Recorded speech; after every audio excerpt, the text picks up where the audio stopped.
in opposition that evening, and we were turned down by the planning. So that's, I'm sure, what they were referring to.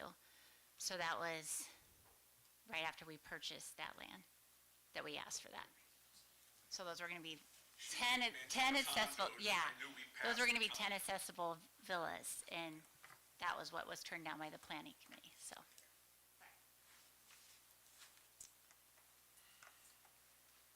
Mike Rooks, Gateway Development, address 162 North Linden Avenue, Council Bluffs, Iowa.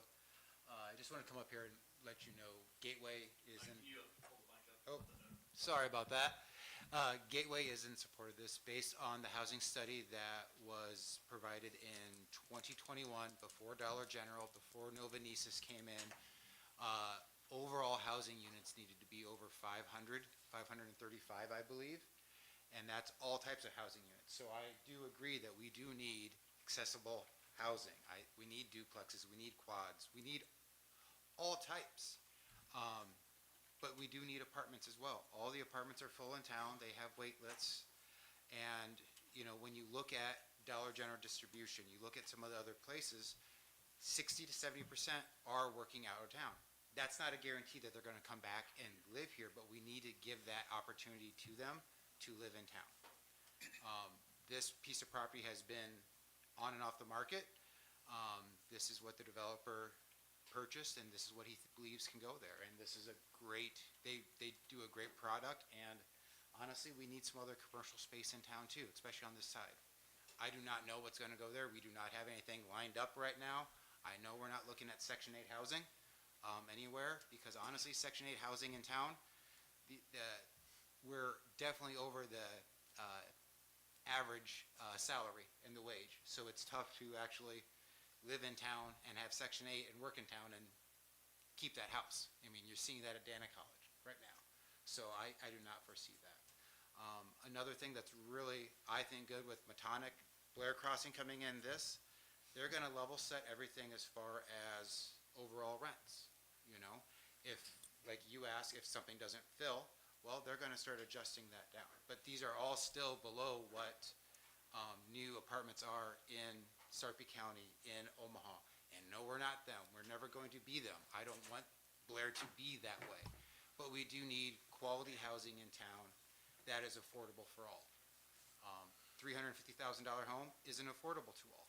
And that's all we're seeing right now in town without a wait list. So I do believe Blair Crossings and this project from Riser will be very valuable to the community. Any questions? Thank you. Thank you. I will piggyback on what Mr. Rooks was talking about with the housing. I'm sorry?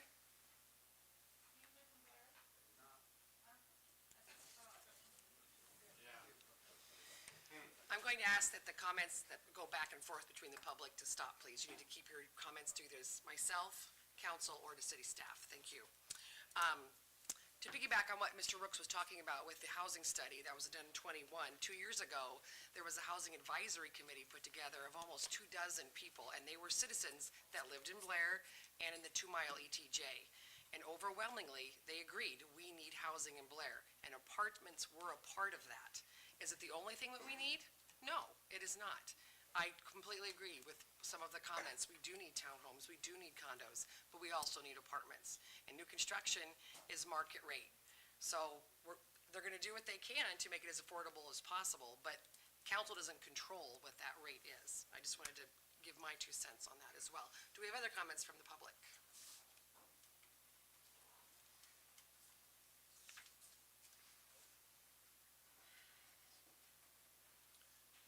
Sean Cooper, COOPER, 2300 College Drive. I would just like to offer up another real world thing that I learned. I used to work at the Dollar General Distribution Center. I worked there for 9 months when they first started to open. When I was being trained out in Amsterdam, New York, in their facility out there, this place, they told me that place has never been fully staffed, ever. So if you think that just by bringing in more apartments, more people are going to come here just because they work at Dollar General, that is not true. It's not going to happen. They still want to live in the cities. That's it. Mr. Cooper, I'm sorry, just for clarity, did you mean that the facility you were training at in New York was never fully staffed? Correct. Okay, I didn't know if you meant this one, because I realized that this one also. I'd wasn't like to fully know, staffed. quite honestly, to tell you the truth, I'd like to know, at the time I was there, that place had been open for 5 years and never been fully staffed. So I'd be curious to see how much staffing they have out at this place out here. I really would. Thank you. Thank you. Other comments from the public?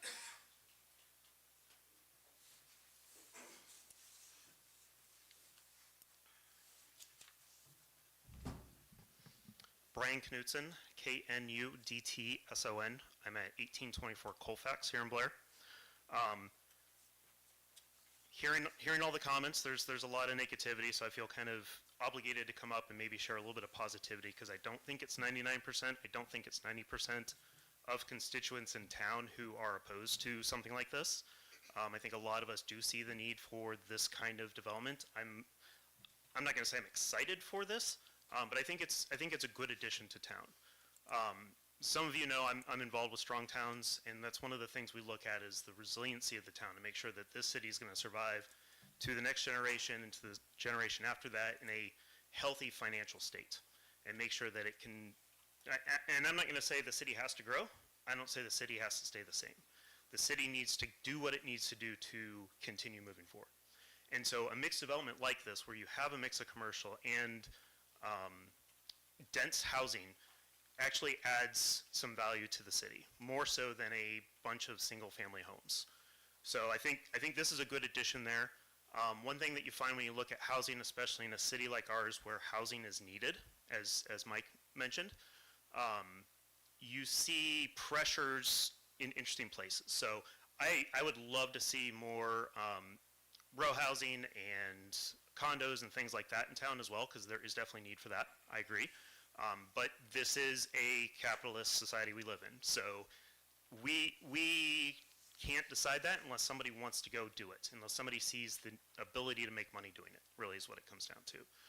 This is a place where putting in apartments will reduce the pressure on those smaller homes for those people that do need to downsize, and free up bigger houses for bigger families to move into. This is a natural movement of people as they have families, those families empty nest and retire.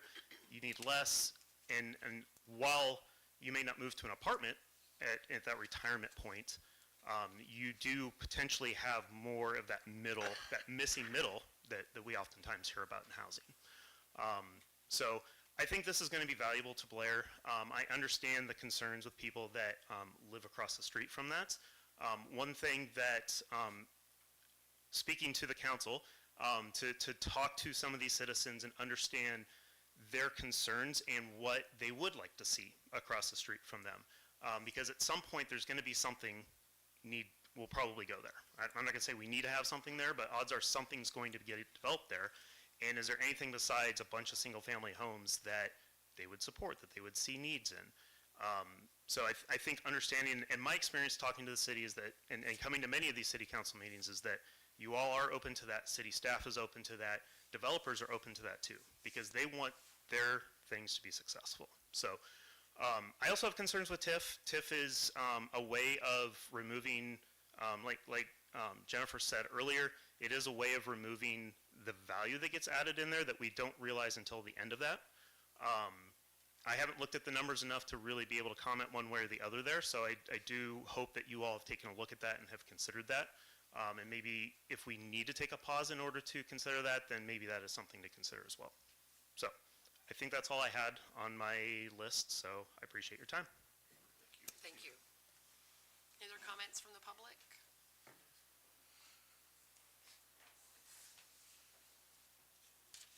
Kathy Clough, 1280 South Highway 75. Can you spell your last name, please? CLOUGH. Thank you. My husband and I moved to Blair 3 years ago, and we actually moved in right where that property line is, right there. And we moved to Blair for a couple of reasons. One, we thought Blair was different than Omaha. We wanted to get out of this. We backed to apartments before we moved here, And we moved away from that because of the crime and the disruption and the fact that we didn't feel safe sending our children outside, only to have Blair want to build apartments in our backyard once again. We don't mind having neighbors. We have neighbors on the other side. And we moved to Blair because an older couple owned this property and they couldn't stay in any longer. It was too much for them. They moved to the townhomes on Joanne Drive because those were built for them. That's basically the only ones that are in Blair. They moved there, and it opened up a home for our family to move into. We don't know anyone in Blair. We have no family in Blair. We came here because we thought Blair was different than Omaha. It was for families, and I don't think this is the direction that will keep families like mine in Blair. Because if Blair just wants to move this way, I don't think young families that are looking for something different than Omaha will stay here. Thank you.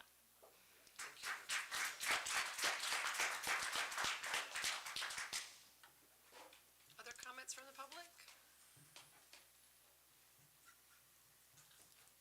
Having none? Council, how would you like to proceed?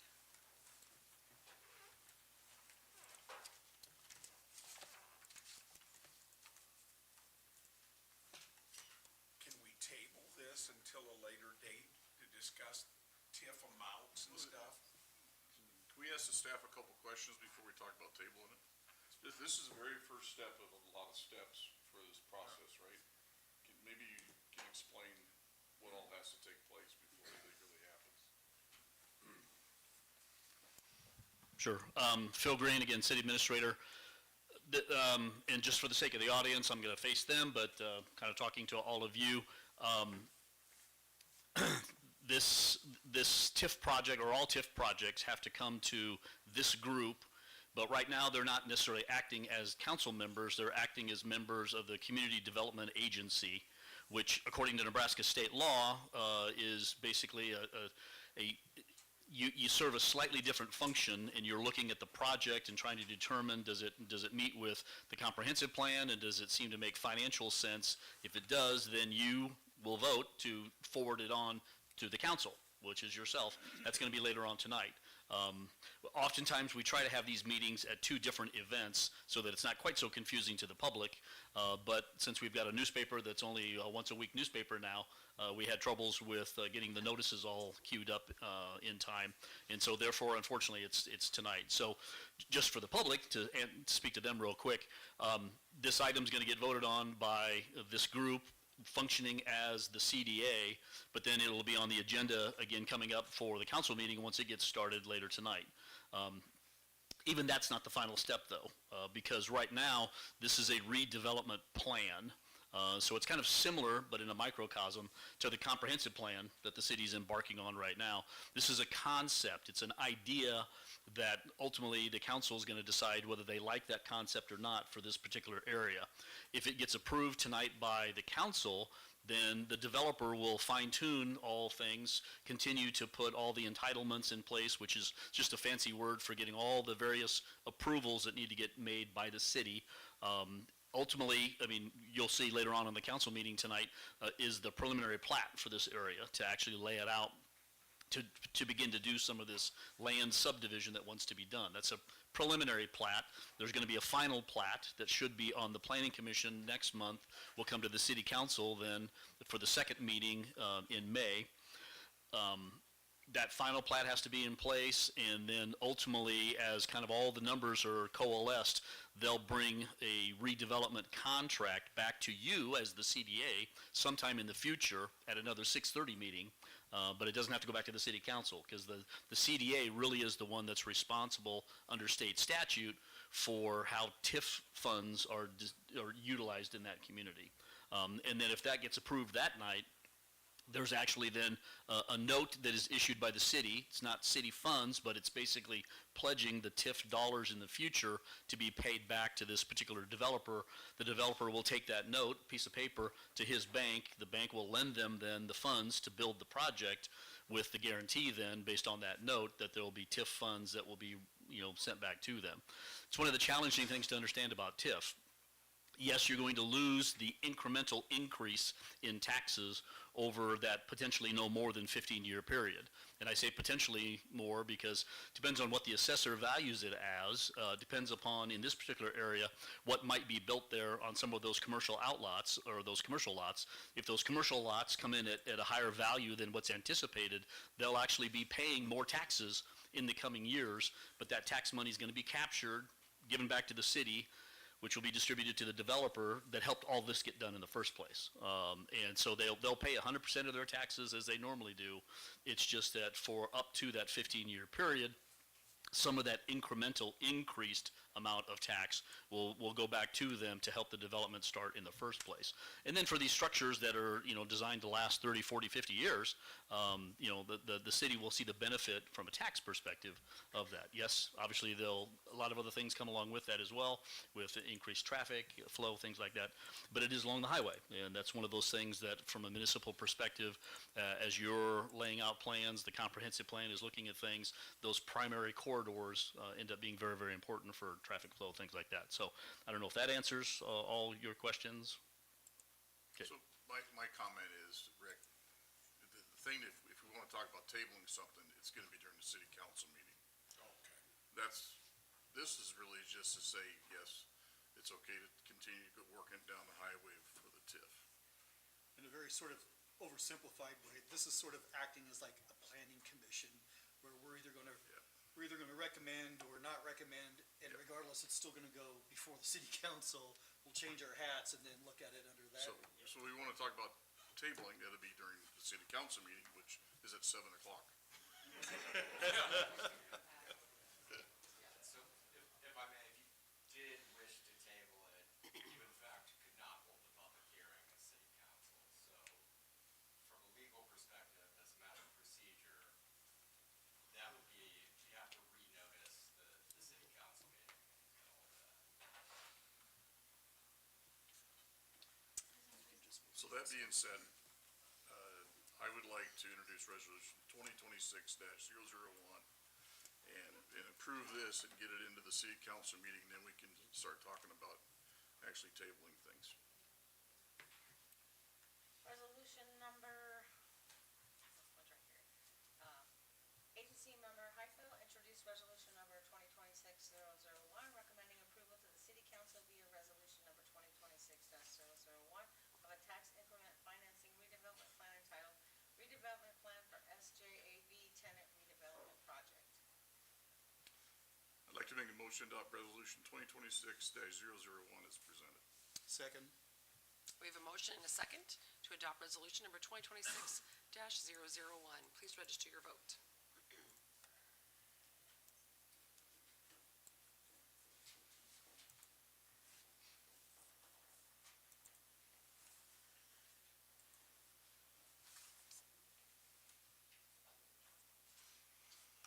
Council members present voting, Klein, Clark, Highfield, and Wolf. Council members Paulson, Long, and Banner voting nay. Tie vote. I have to cast it, don't I? I'm voting yea, but again, this is just for the conversation, so I can continue on to the council meeting. So motion passes. Item number 4, motion to adjourn. So moved. Oh. We have a motion and A second. to adjourn the meeting of the CDA. Please register your vote.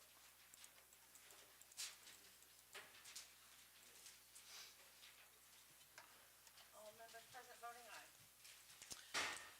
Motion passes, meeting adjourned, and we'll reconvene in 5 minutes.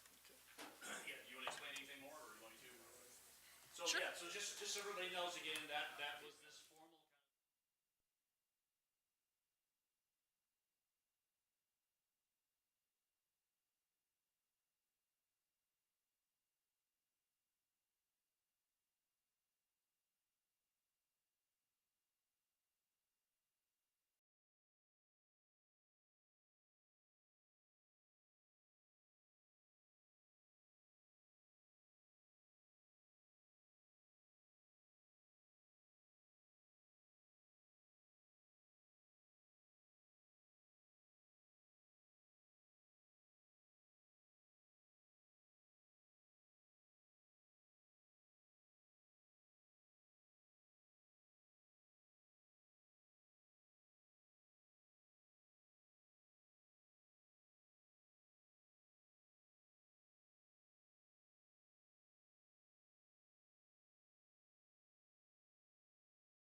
Sixth meeting of the Blair Mayor and City Council. I am Mindy Rump, the Mayor of Blair, and I am pleased that you have joined us this evening.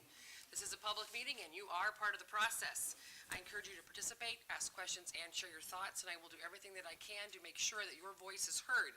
We do have several rules to help us proceed with the meeting, and I ask that you please keep them in mind.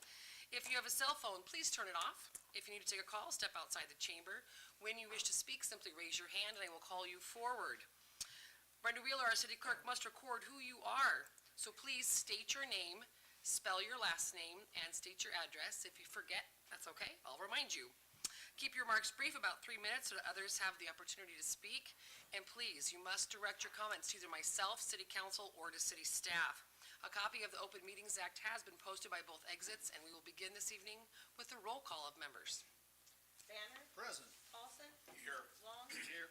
Wolf, Here. Willis, Clark, Here. Letcher, Highfield. Here. All members present except Letcher and Willis. If you please stand and join me for the Pledge of Allegiance.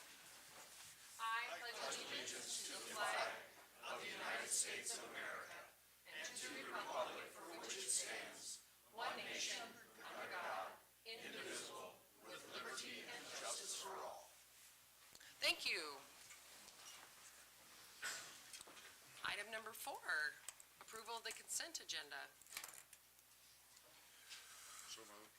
Second. We have a motion and a second to approve the consent agenda. Please register your vote.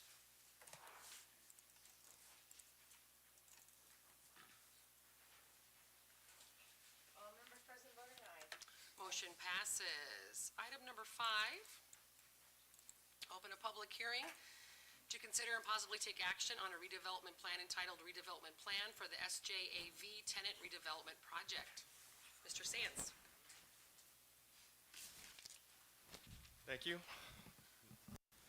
Mayor, Council, I am still Michael Sands, 1700 Farnham Street, Omaha, Nebraska. I act as special counsel for the city on TIF matters.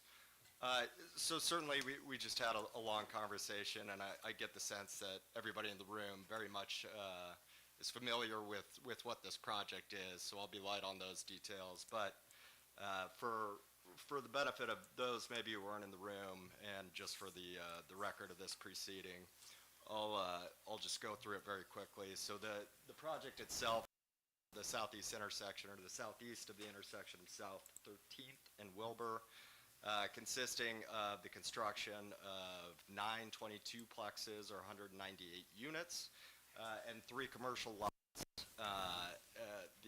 What is being proposed is that it would be constructed in phases. The first phase would consist of the infrastructure, streets, sewer, water, electricity, etc., for the entire project site, and then the first 5 22-plexes or 110 units of multifamily residential.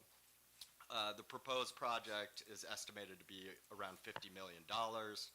The residential or the multifamily portion seeks to utilize workforce housing TIF, which, as discussed at the last meeting, is a fairly new incentive and certainly new to the city of Blair, but what it allows for is not for additional TIF, but just a broader category or range of TIF-eligible costs, more specifically the cost to build the actual apartments.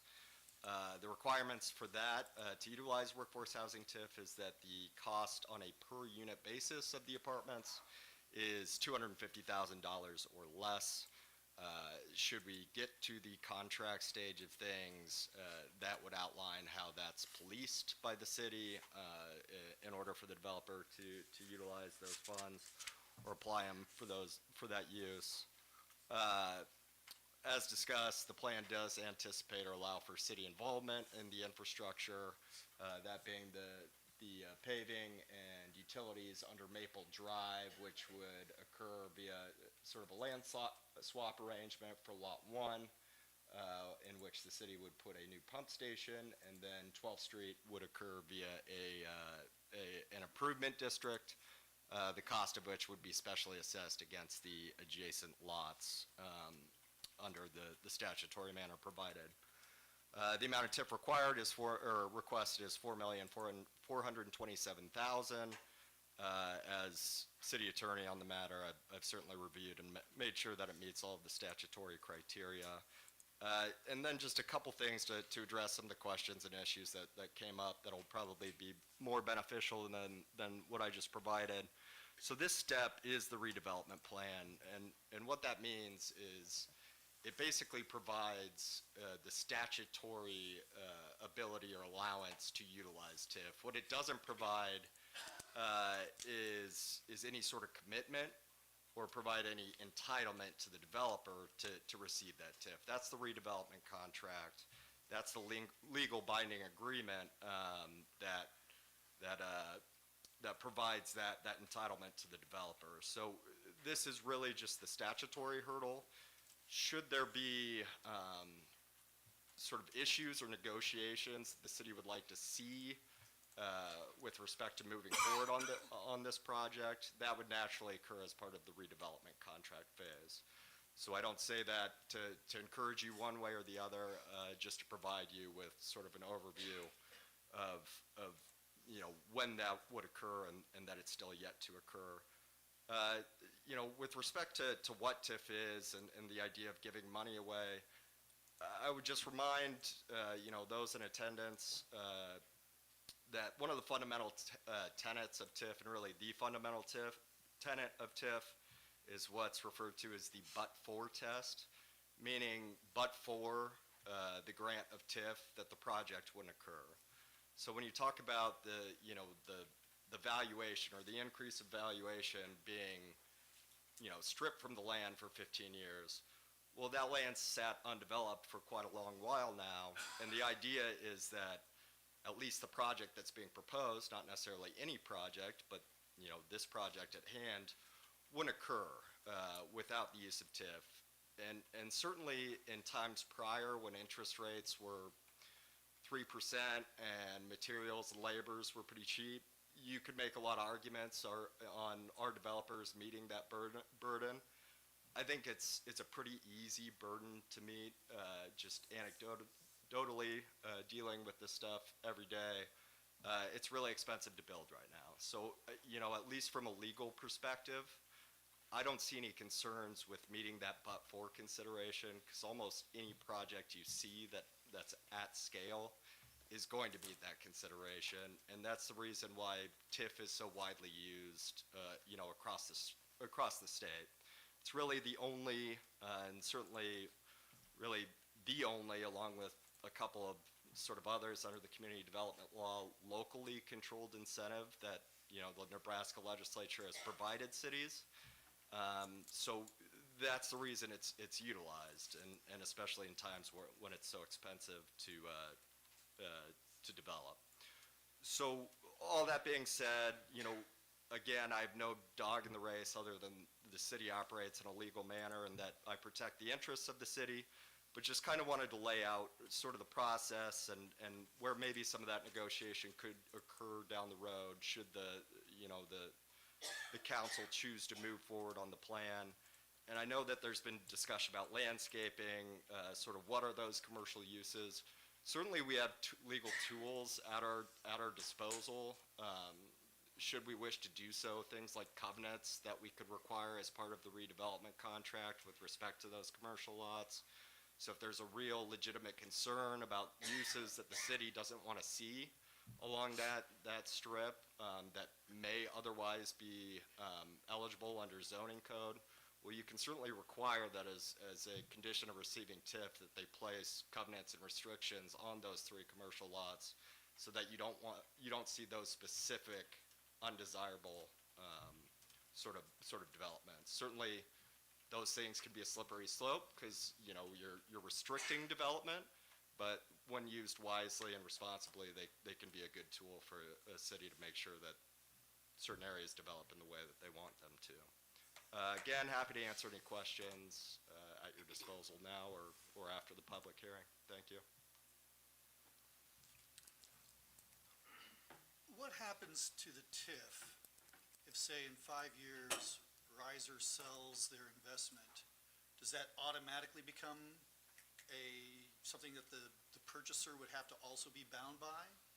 Yeah, so they don't necessarily have to, but legally speaking, it'd be very rare for them not to.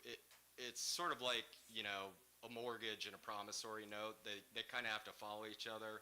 So typically when a buyer comes in and takes a property off of a developer's hands or has sold a property in which TIF is attached to, the developer will assign both the redevelopment agreement and the note to the new owner, because they're really the ones that have to meet the ongoing criteria under the redevelopment agreement.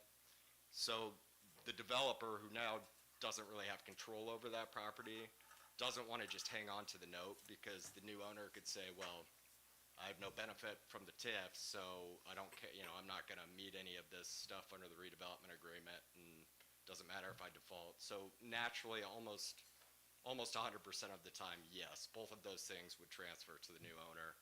New owner would be required to either meet those requirements or not receive the benefit of the bargain of that TIF that, you know, probably they paid for as part of that purchase and sale of the project. Thank you. Any other questions for Mr. Sands? Thank you. Thank you. Comments from the public? Yeah. Hi, guys. I know you all, so you don't want to hear me talk, but you're going to. I'm Barbara Bloomfield, 1327, I don't know, Maple Drive. Will you spell Blair- your last name, Barb? BLOOMFIELD. I'm not a public speaker, and I hope I don't offend anyone, but I pray that we don't get that apartment building there. If you want an apartment building, we've got some beautiful land north that was purchased and never developed. Would be a great place for an apartment. We have lots of areas that could use them, but they don't belong there. I go to the Y every day. That street is parked solid with cars every day from the Y. It's a terrible place to confine us to that. And like I say, I don't want to offend anyone. I've known some of you since you were this big. I've lived here forever. Blair was one of the most beautiful, welcoming, wonderful Christian towns that you could live in. And look at Main Street now. We have a big old building up there that looks like trash. We have another one that's half developed. We have empty buildings. We do not need any more junk in Blair, Nebraska. Good apartments? Probably so, but not in that location. What do you want me to do with this? What do you want me to do? But I pray to each and every one of you to give it some serious thought. You've lived here forever. You've born here. You were born here. I don't know about some of you, but God bless you that were, and don't let it happen. We have deteriorated. How many years ago, on Friday night, we were all friends, and we were happy. We didn't have to go to Omaha for one thing. We had shoe stores, we had clothes, and no, we were going to grow. Yeah, we have.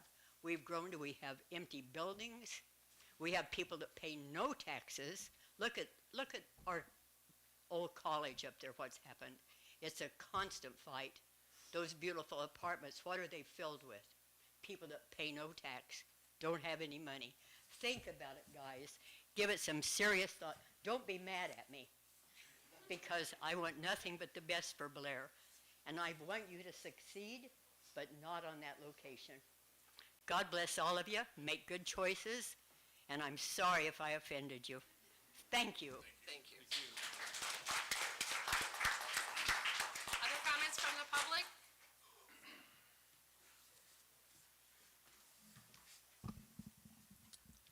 Andrew Tupin, 1733 Ingle Street. Well, why does this project matter? Like many communities across Nebraska, Blair is experiencing a shortage of quality housing options. This development directly addresses that need. It provides modern, market-rate housing to support workforce growth. It's creating opportunities for new residents and families to live in. It's support local employers who need housing to attract and retain talent. In addition, the commercial component will expand the local tax base, create new jobs and services, and it really strengthens that highway corridor, which is a key economic area. Projects of this scale require significant upfront investment in public infrastructure and site development. The requested tax increment financing is essential to offset extraordinary costs related to infrastructure and site readiness. It bridges that financial gap that would otherwise make this project infeasible. It enables development that delivers long-term tax growth and community benefit. Without TIF participation, the cost of improvements needed to serve this site would prevent this project from moving forward. This project transforms an underutilized area. It creates a vibrant residential community, a commercial growth corridor, and long-term contributor to Blair's economic and population growth. To touch on a couple things, on TIF, Michael kind of mentioned it, the county or the city keeps the original property tax. We pay our property taxes for that possibly 15 years, could be less if it's paid off quicker, sometimes it's only 6, 7, 8 years. We pay our property taxes, and that comes back to us. I think it is $1,900 a year that property currently pays in taxes. After this development, it'll be closer to $250,000 a year in property taxes. That will not be increased unless this project moves forward. That $1,900 will continue on for decades because this will not be developed.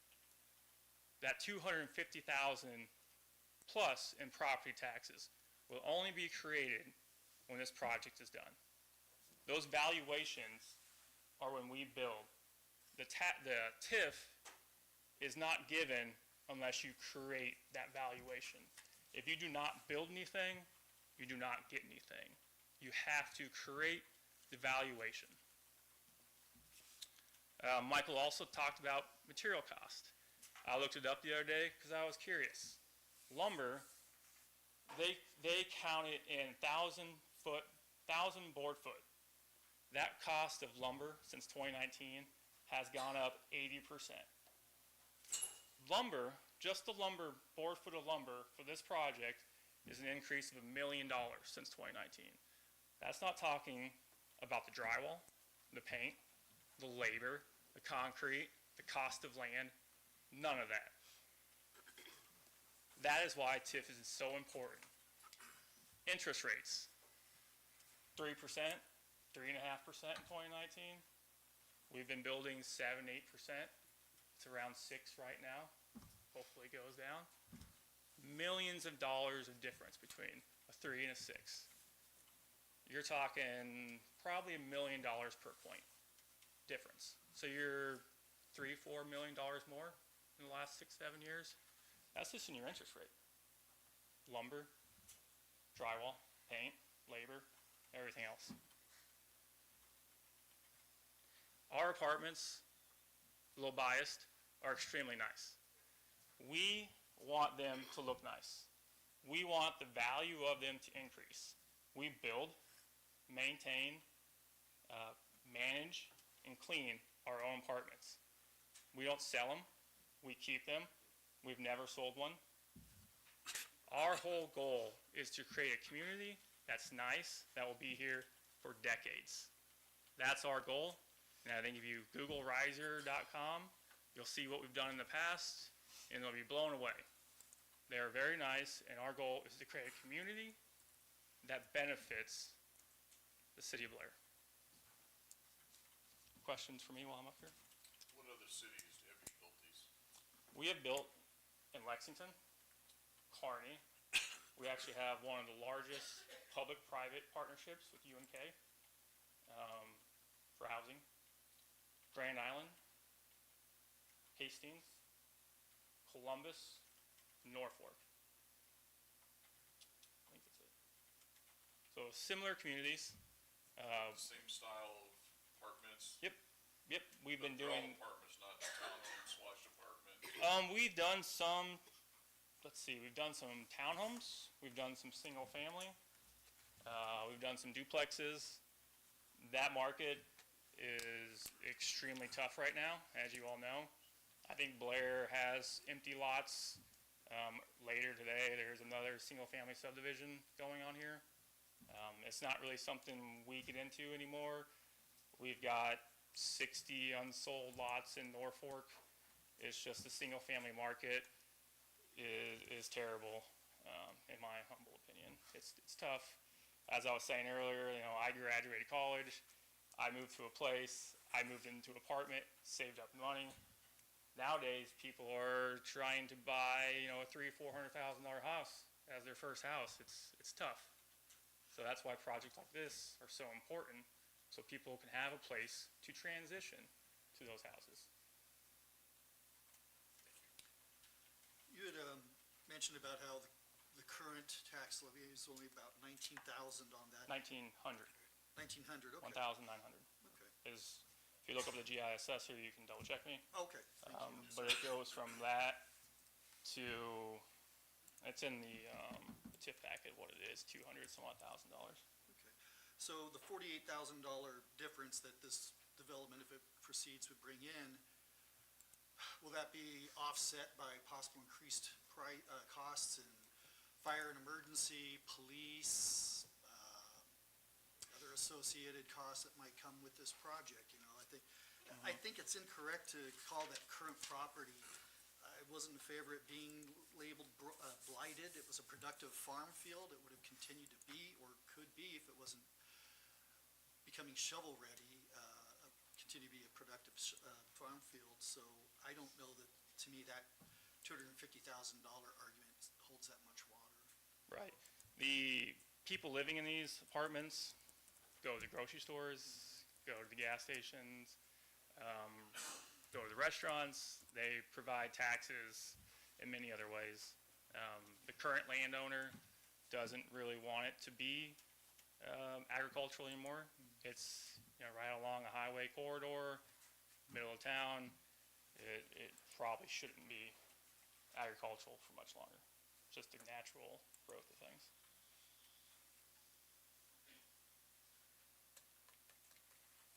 Thank you. Yep. Other comments from the public?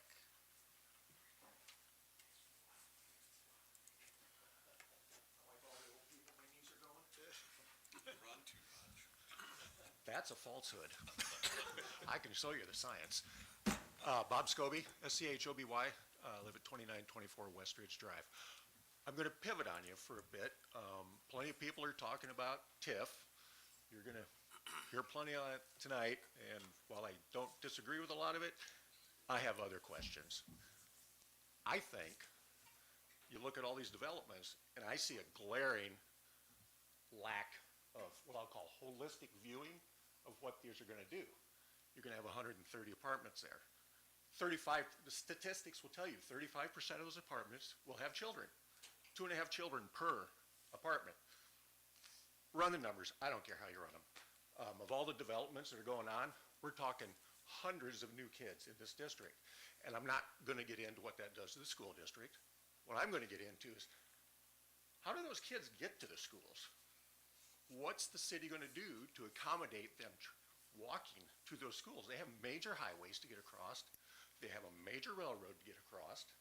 I don't hear any discussion about overpasses, better controlled intersections.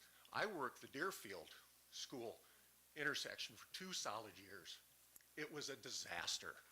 I bagged on the city for 2 years to get the speed limit reduced. It finally happened.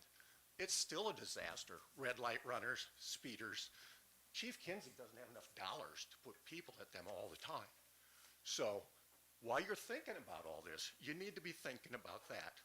Because God forbid you don't. All this happens, and the kid crosses the street to go to the Y or go to the pool and gets killed. Put that in your craw and swallow it and think about it.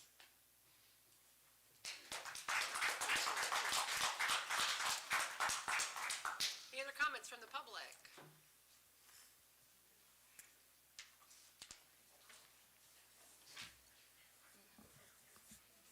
Good evening, Jennifer Reslick, Reyzlik, 141 East Baronage Drive.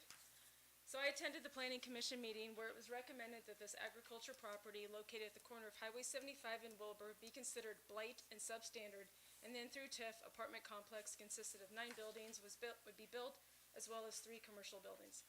I questioned whether Blair needed another apartment complex, considering we currently have 17, which I then listed each set of apartments by their name and location.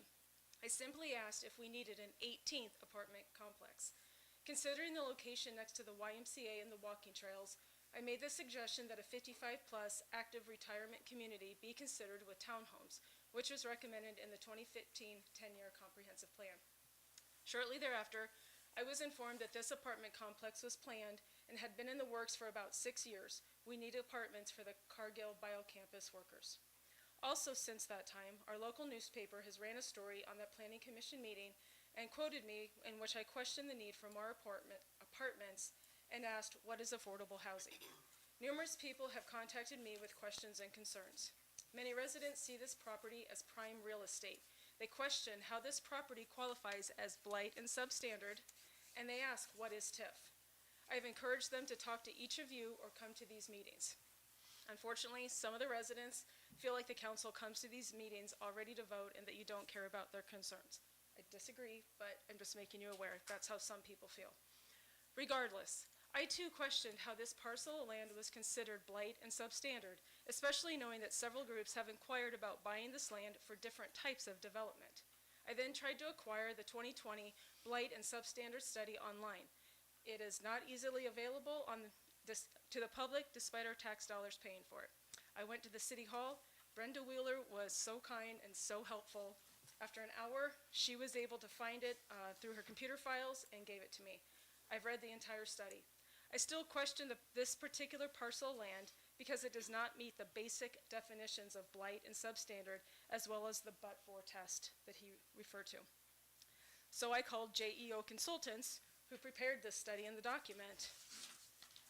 JEO explained to me that the city determines what pieces of land to include in a study. I questioned why a prime piece of real estate would be included with other areas that are obviously blighted. JEO's response to me: sometimes property is desired for development at a faster pace than it would normally happen. That property is selectively placed in a study to qualify as blight and substandard.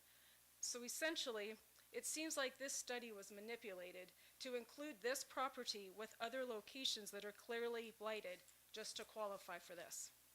Tax increment financing. I already said this at the previous though.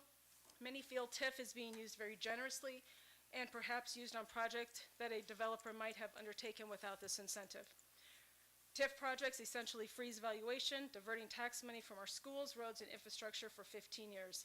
Ag land is currently assessed at $1,600,000, assumed post-development apartment project valued at $32 million. It's a lot of tax dollars diverted away from our community for those 15 years. Apartment complex will be considered a positive and assessed valuation when the project is done. Therefore, neighbors near the development property might see an increase to their property taxes over time. To be clear, I am not against redevelopment projects and I am not against TIF. I actually think TIF is a very good tool. I simply ask that you are careful with the amount of land in Blair that you consider blight and substandard and what projects you use TIF on. I kindly ask that you redevelop areas and use incentives for commercial projects that everyone can use and enjoy, like going downtown redevelopment, restaurants, stuff like that, rather than a housing project. Thank you.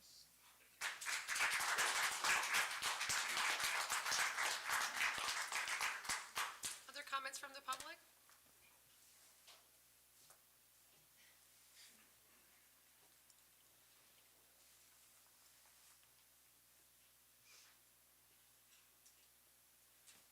Jeanette Nielsen, NIELSEN, address is 13476 Spring Ridge Loop, Blair, Nebraska. I just had a comment basically related to what he was saying about what it will eventually bring tax-wise, like the 250,000, is that what you were indicating? Is that? I'm sorry, I asked The the question. 250,000, oh, sorry. That's okay. The 250,000, like what was the indication of what taxes would eventually be brought? I believe that was what he said, the projected tax, annual tax. It's 457 456,000, okay. I guess I was kind of comparing to, and I understand what his concept was. You know, you have a bare piece of land that's bringing basically nothing for tax income, right? But I'd say he was kind of saying about single-family residents or housing. You know, for example, 2 places of development that we were able to do in town, 10 houses, it was probably bringing in approximately $1,000 taxes, and now it's over 80 with 10 houses of people who also buy groceries, pay gas, raise their families here. And the subcontractors that were used for it were from here. So you have your labor force also supported. Same thing, another 5 houses, right there, another $50,000 of income. So if you're talking about just taxable income, those didn't necessarily require extra public service, police force, that kind of thing. So that's just something I want you to consider, offsetting just the population and what we have to provide to support all that, including Mr. Scobie's comments about safety, public safety, and getting from one place to another safely when you have that many people. So just wanted to state that. Thank you. Thank you. Hi, I'm Amy Knutson. I live at 1824 Colfax Street here in Blair, Knudtson. I moved here with my family when my daughters were really young, and my husband grew up here. We loved Blair for the school systems and for the amount of schools that we had in Blair. We live on this side of town. We had South School as an option. There was West School as an option. There was North School as an option, and then they built Deerfield. We don't have West and South as schools anymore. When you think about bringing in a lot of different children, hopefully to this area, which I would encourage. I like that idea. I am pro kids in the community and families, but we don't really have the school systems to support this many kids that would be possibly coming in with all of these different apartments. And I do see the dangers of walking the kids across the highway because I did it many times. We used to walk to school, to Arbor Park every day, and when they got older, and I don't feel comfortable with that anymore. I have seen too many crossing guards pulling kids out of the middle of the intersection because a car is about ready to hit them. My daughter included in one of those times. I was, we know Jacoby, died at a different intersection, but that is what I think about a lot when I think about bringing kids and crossing highways and to go to parks or to go to schools or wherever they're going in town. And I don't think it's safe. I think it's dangerous because we have more and more traffic coming through our town, and I don't think that the new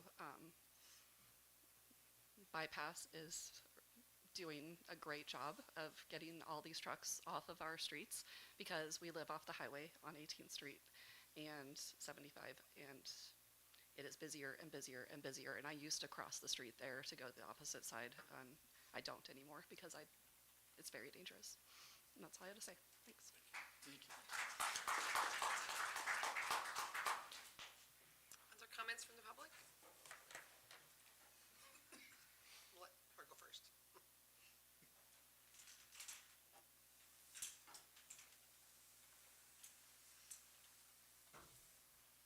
Scheffler, Scheffler, 1324 Maple Drive. And just goes to show that you really need to think about these things. I'm so concerned about traffic, and then to think of children there and like school, it seems insurmountable to me. And like needing housing, my goodness, you have hundreds of housing coming up out at that roundabout, and I don't know if that monstrosity on Main Street will ever do anything, but just, give it a little time. And I think of, like, driving into our town, and that's more or less a residential place all the time, and then you can bet a Casey's or something like that is going to go in there, and it just be horrible. It just look terrible.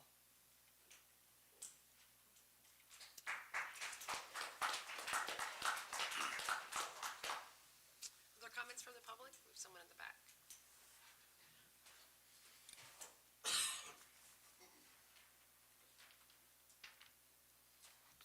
Hi, Denise Chada, CADA 2035 Northridge Circle in Blair. Good evening, guys. Thank you for your time and your effort that you put into making decisions for our community. I've served on the Blair School Board for 8.5 years and completely understand the requirements of an elected position. I'm here tonight to ask you to carefully consider the impact of granting TIF funding on a housing project and the impact that creates with the residents of Blair and with our school district. Do you realize that a 3, 4, or 5-year-old child whose family moves into Blair Crossing or this proposed development will graduate before the school district sees any meaningful property tax revenue from that growth? That's not a small gap. That's an entire K-12 education we are expected to fund without support. Blair's current tax levy is only 76 cents. Arlington's 105, Fort Calhoun is a 111. We have worked very hard to stretch our tax dollars and keep taxes low for our community. The funds we have in reserve are not excess. They are necessary. Like for emergencies, like the August storm last year was $3.5 million in losses. Or the planned improvements. We're adding new entrances to Arbor Park and this summer. And very importantly, we are also there to ensure that we offer competitive wages to retain the high-quality teachers and administrators that our students deserve. At the same time, we do not currently have the resources in place to absorb this level of development without an impact. And I share this because growth does have real impacts and timing does matter. The previously approved Blair Crossing apartments are not yet open, and we do not know the real impact of this growth.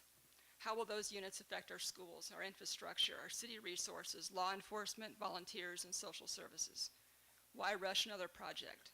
Let's take the time to understand the impacts, both positive and the challenges, and use the information to form the strongest plan and the best long-term decisions for all of Blair.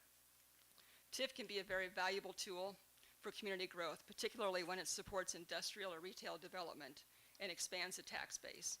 But allowing TIF funding for housing is different.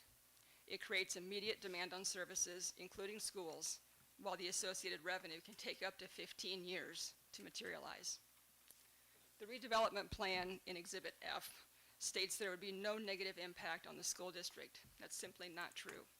If the TIF resolution moves forward tonight, the burden does not disappear. It simply shifts. It shifts to the school district, and ultimately it shifts to the taxpayers with a sharply increased levy. The city's comprehensive plan, it's on page 131, calls for working in conjunction with the school district. I ask you that we all take a step back before moving forward with tonight's vote on the TIF funding. While I understand that there's Phil and several others are going to give a presentation before the next school board meeting on May 11th, it would be beneficial to have a more in-depth conversation between the council, the mayor, the school board, and our superintendent prior to this vote tonight. A presentation after the fact, I don't feel is really collaboration.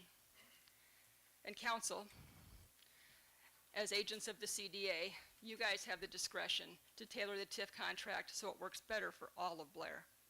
Have you considered phasing in the infrastructure, adjusting the duration of the TIF funding to 5, 7, 10 years? How about allowing a percentage of tax revenue to flow to the school district immediately? Or when school enrollment meets a threshold, more tax revenue is forwarded to the school district? Or maybe the developer or the city provides temporary funding during the TIF period, or any other creative approach.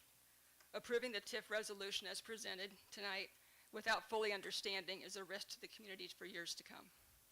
And I respectfully ask that you delay this vote and meet with the school board before moving forward. At our school board meetings, we have a simple reminder on the back of our nameplates. It states, "Is this good for kids?" That is the question I have for you guys tonight. Because if the decision increases class sizes, strains resources, and forces future tax increases, then our answer is clear. Earlier, I asked you to think about that 3, 4, or 5-year-old, that child who would move into these apartments. Your decision will shape their entire K-12 experience before the school district ever sees revenue to support them. So I ask again, is this good for kids? And is this good for the current residents of Blair? Thank you for your consideration. Good suggestion.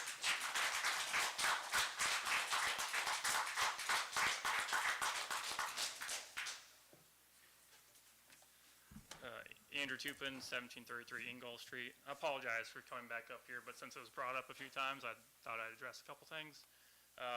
We don't have 3-bedroom units in these apartments, or 1s and 2s. We see a lot more children in our townhomes or single family. We really get more professionals and like retirees trying to downsize. I can't give you an exact percentage, but children, we just don't see a lot of it in these types. They're 1s and 2 bedrooms. We've thought about getting into more 3 bedrooms and other projects in other places, but those are where you really see a higher percentage of children. Tabling the project, as I kind of said earlier, materials, interest rates, it has a huge impact to a project like this. You know, every time it's delayed, it's a month at a time. It's inconceivable how that domino effect works when you just kind of keep on delaying it. Costs continue to rise. So it truly does have a large impact on a project like this. Yes. Thank you. Other comments from the public?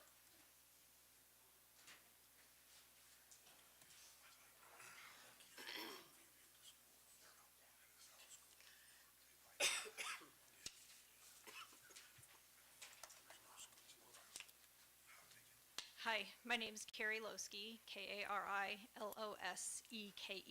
I reside at 12686 County Road 27 in Blair. And I would just like to stand here to say, just to voice my opinion on my opposition to the use of tax increment financing to develop residential property. I'm also a member of the Blair Community School Board of Education, and I just want to make sure everybody understands the financial strain to a school district when this happens. It was stated earlier, divert from my comments, it was stated earlier that right now $1,900 worth of taxes comes from this property. $1,900 taxes doesn't even pay for one student for a year of education at Blair Community Schools. It costs over $13,000 to educate a student in Blair. So this is very concerning to us. Simply said, property owners in the Blair School District will have to fit the bill of educating any young student that lives in a housing area that has been given TIF financing. I think we all know that property taxes in Nebraska are already too high. I hear it almost daily. Our Board of Education and school administrators work really hard to budget within the allowable guidelines of that the state gives us. Yet at the same time, we have a school district that is rated excellent, and we're really proud of this. We're not going to be able to continue to do that if our student population increases without the accompanying property tax revenue that's needed. School district already needs to begin preparing for growing enrollment from previously TIFed apartments that are in town.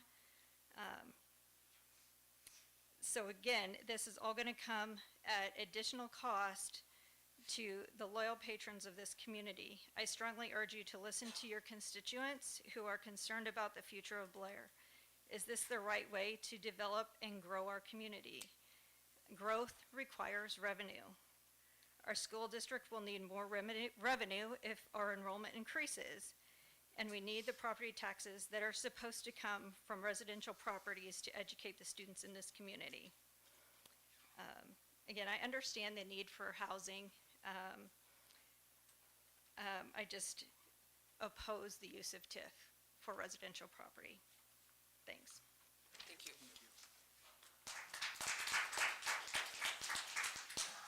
Other comments from the public?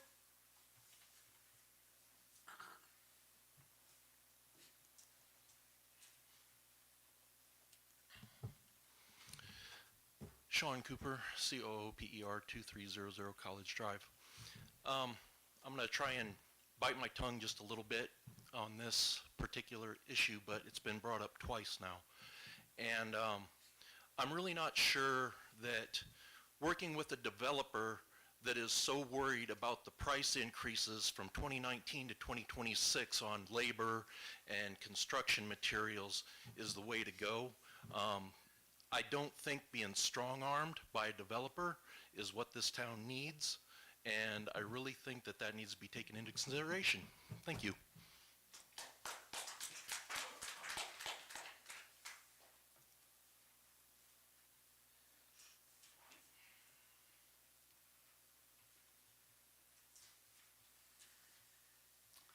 I'm Dr. Don Johnson, Superintendent, Blair Community Schools right now.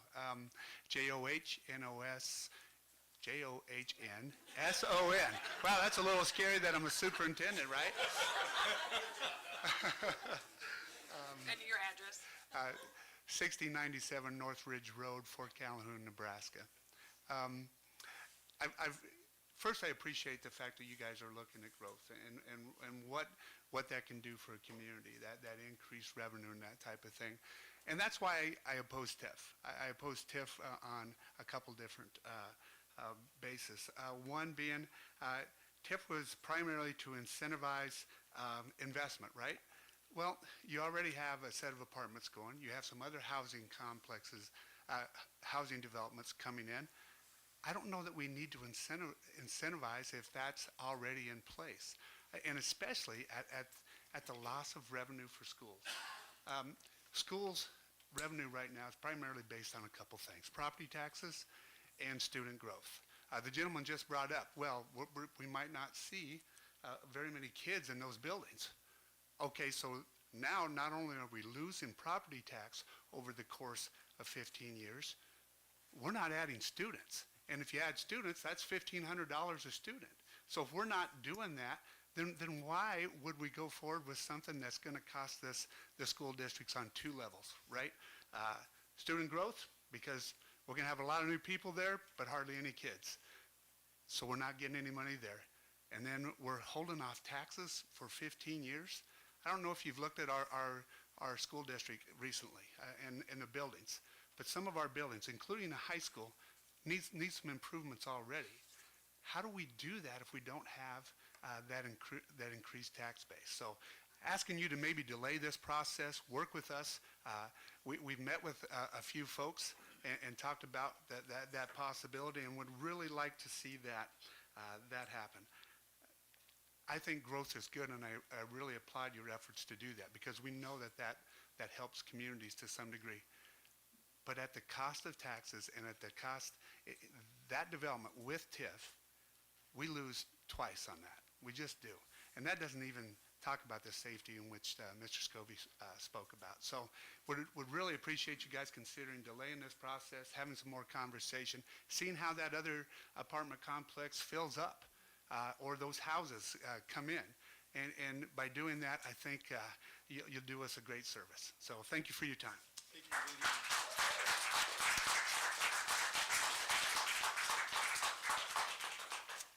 If I could, just for educational purposes, because it keeps coming out.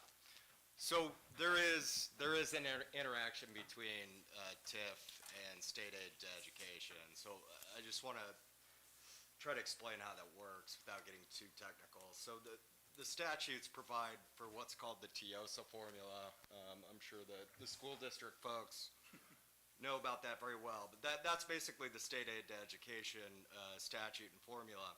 How it interacts with TIF is for purposes of calculating that state aid, the TIOSA formula does not account for the increase in valuation that's being paid by the developer and being paid back to them. So even though the tax base technically has increased, because it's being paid back to the developer, it's not factored into the TIOSA formula.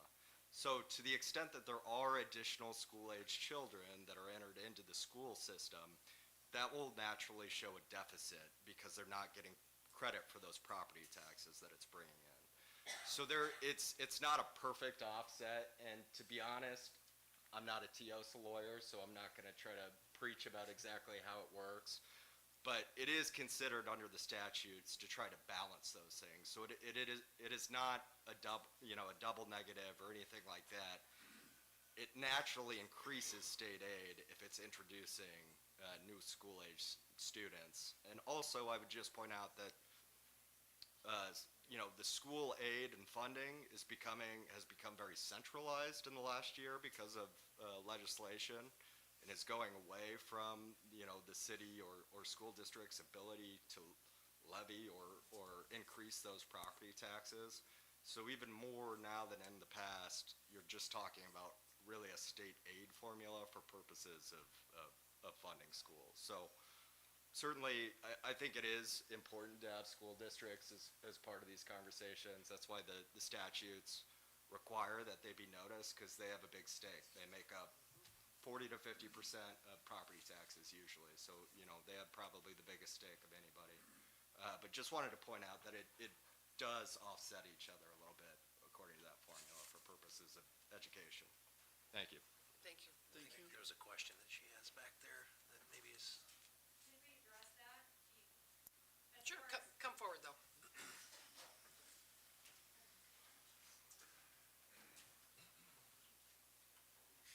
Thank you. And just state your name again. Carrie Lowski. Just from the school board perspective of the TIOSA formula, Blair is an unequalized district right now, so we don't get state aid.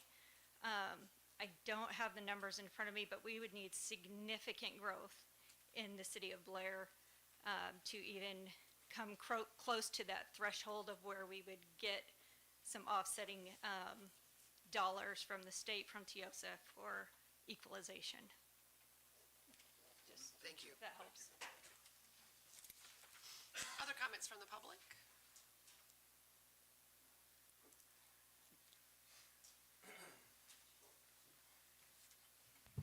Paul Buckingham, Buckingham,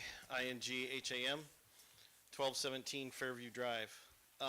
Everybody here tonight, whether they're for or against, has made some good points. The one point that kind of caught me was, I'm in the construction industry, so I understand the cost increase everybody's had in that industry. Labor's higher. When McDonald's is offering $15 to $17 an hour to flip burgers, as a construction person, I've got to pay $20 to $25 just to get somebody in my door, and they don't even have to know how to read a tape measure. I understand that part of it, but that's just the cost of doing business. To say, well, it's just going to keep going up. Well, it's always going to go up. When was the last time pay went down? 2008. I can tell you that because it happened. Unions actually bartered with owners because owners were like, we're gonna get out of union because we can't afford it. The unions came back and said, tell you what, we're gonna lower our journeyman. We're kind of going towards that because we're coming to a point where you can't have enough funds to build anything because everybody wants more money. Yes, materials go up, and again, it's just common sense. But to act like if you table this, they're done, that tells you right there how committed they are, in my opinion. Nothing against them. I did go to their website when I saw this. They have some very nice pictures on there. So, but so does my company. Not all of them are perfect, but I just think, all honesty, tabling this right now, taking a better look at it, where this money's going, who it's going to, do we really need 300 apartments in less than 2 years in the city of Blair? And I don't think that's the case. Thanks. Thank you.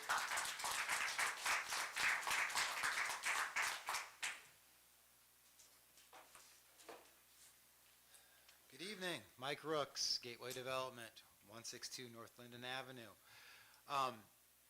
Like I said earlier tonight, we do need housing. We need housing units. We need all types of housing units. A couple things that I would just like to address, as Michael Sands and everyone else has said, this is a plan. This is not guaranteed in stone or anything like that. There is still going to be negotiation in there to figure out exactly what it's going to look like. So this is just a plan. As far as strong arming, I don't think anyone is strong arming. He was just telling you everything goes up in price. And if we go back, we had Mr. Sudback here 2019. He wanted to do apartments then. It was tabled, interest rates went flying up, everything else changed. He never built. So that project died. I'm not saying that's a good or bad thing, but time does kill deals. So that is something to think about there. As far as schools, yes, I don't agree with TIF in single-family homes, but the ratio from single-family homes to apartments is different. And as Andrew stated, in single-bedroom, two-bedroom homes or apartments, the ratio is a lot lower than in 3 or 4 bedroom homes or apartments. And Blair needs butts and seats, honestly. I mean, in students, you need to get that going here. And then the final comment someone asked, well, I don't live in Blair. I looked in Blair. I couldn't find anything. That's why I just moved, honestly. You can look it up. But that's why I'm not living in Blair right now. Housing's tough all the way around. We need all sorts of housing. And when we have a willing developer to come in and put their money out there for something, we should be looking at that. It's not perfect, and this is a TIF plan. It's not a contract, it's a plan to negotiate going forward. So if we need if we need landscaping, if we need a fence, we need other things like that, that's all part of that negotiation piece that will still come up. But this is just to start moving the ball forward. And I know I've talked about the housing study, but what other questions do you guys have since we have been working with housing and multiple developers? As you can see, if we ever get to number 11 and 12 on our agenda tonight, we have a new subdivision possibly coming in, which is fantastic. But right away, if you're making 15 to 20 bucks an hour, you're not going to be able to afford that subdivision. You need somewhere to live right away, and apartments are where you're going to probably do. And, you know, my daughter, she goes to Creighton right now. She has 3 roommates. They can afford it. I mean, that's how you do it. You get multiple kids, young adults together, and they can afford these apartments. So you need them, someplace for them to live. We have brain drain right now. I'm not saying everyone's coming back. I wish they would. I wish my daughter in Vermont would come back. She's not.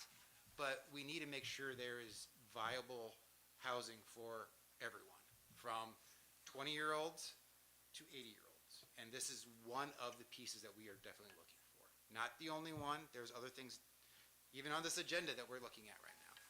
But does anyone have any questions for Gateway? What other things have Gateway in the city been looking at besides these apartments and apartments out around it? Without going into NDAs, we have multiple different developers looking. We have looked at tiny homes, we have looked at row homes, we have looked at quads, duplexes. Excel Development was supposed to come in 3 years ago, and they did not qualify for state funding because our wages were too high. So that got pulled out. Habitat for Humanity, they're doing some great things. There are many subdivisions throughout Blair that we're looking to do. Also, we are looking to do kind of a developer or real estate broker roadshow where we bring them up and show agents from Omaha area what's happening in town and where they could build single-family homes, duplexes. We have the Developer Academy in Fremont that's happening right now that we want a grant for. We're rotating every year. This year it's in Fremont. Tomorrow we're actually touring Blair and showing these developers where they could possibly build. And these are brand new developers. They're not going to be building 110 apartments. They're going to be building single family homes. They're going to be retrofitting or rehabbing older homes. So we are doing a lot of things. This is just one piece of, one tool in the toolbox, let's say. But you have to have all these going at once to make it work. And I've brought up before, we lost a big company to Boone, Iowa, 3 years ago, I think now, because he asked, where's my employees going to live? And I had to say Omaha, because our vacancy rate was so low, they would not live here. They couldn't. And we lost that project to Boone, Iowa. So there's a lot of different ways, but when we have an opportunity, we have a developer that's willing to take a chance on Blair, I think we should be looking at that. Any other, yes? Do you know how many available lots there are in Deerfield to build? Deerfield, Ballpark? on the top of my head, I cannot tell you that off the top of my head, Rick. I can email you that, I can tell you. I was just. I can find out. I can't recall off the top of my head a place where somebody could come in and build a new house. There's not many. There's yeah. Nielsen's have some. Huber's have some. Southern Hills have some. They're. But then again, with that, some of those are $500,000 homes. Some of those are bigger lots, and someone that is just starting out can't afford that. So that's why we need different types. That's why I think, the school that was retrofitted, across from City Hall, courthouse, county courthouse, fantastic. We need more things like that. We need apartments downtown above retail. I hope that goes someday. Gateway was not a part of that. But there's a lot of things like that. But we need housing. All the way across. We need retirement communities. We need apartments. We need starter homes, split level, ranches, you name it. We need all those. But we can't this one developer doesn't do all those. He's very specific on what he wants to do right here because he sees a need for that in town. Mike, I think it's safe to say that they're not going to come to us putting all the money up front themselves without help from TIF. In most cases, you're not going to get people knocking down the door trying to build that kind of facility. You don't. And I know the city and I have had talks about looking at housing and, okay, maybe once we get to a certain threshold, how do we moratorium on LB 840 or on TIF or things like that. There's ways we can do that and look forward, but right now we're not there. We're just not at that point yet. But yeah, if we would not have certain tools, these developers would not be looking at us. They would be going somewhere else. That's one reason that, this is getting off topic a little bit, but why Fort Calhoun is going after LB 840, because they're getting passed over because they can't offer incentives. So that's going to a vote for the people because they want to make sure they're not passed over. So TIF is just another tool in the toolbox, and it was just expanded this year down at the state legislative. So there's a lot more things TIF can be used for now, even in the ETJ, which is a whole nother thing we can get into some other time. But 3 minutes. Thank you.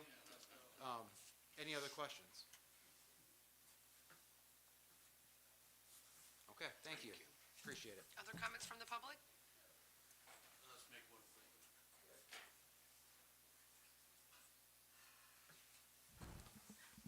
Robert Warwick, 633 Skyline Drive. Listening to the points, excellent points that a lot of your constituents have made here tonight, I don't see how any of you in good conscience can vote in favor of this. Thank you.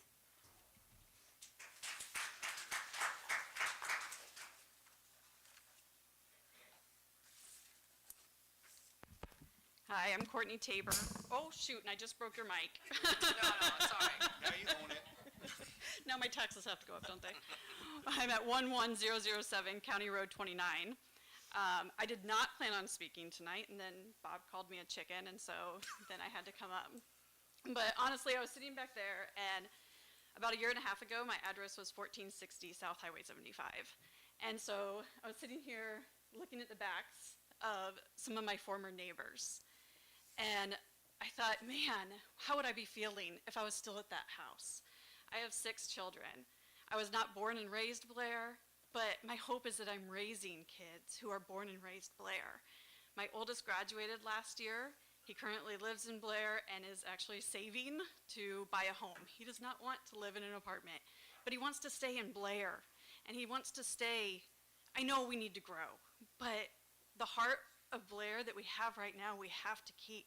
And the reasons that I moved out of that house, I mean, here's another young family with several kids who's about to have some teenagers probably.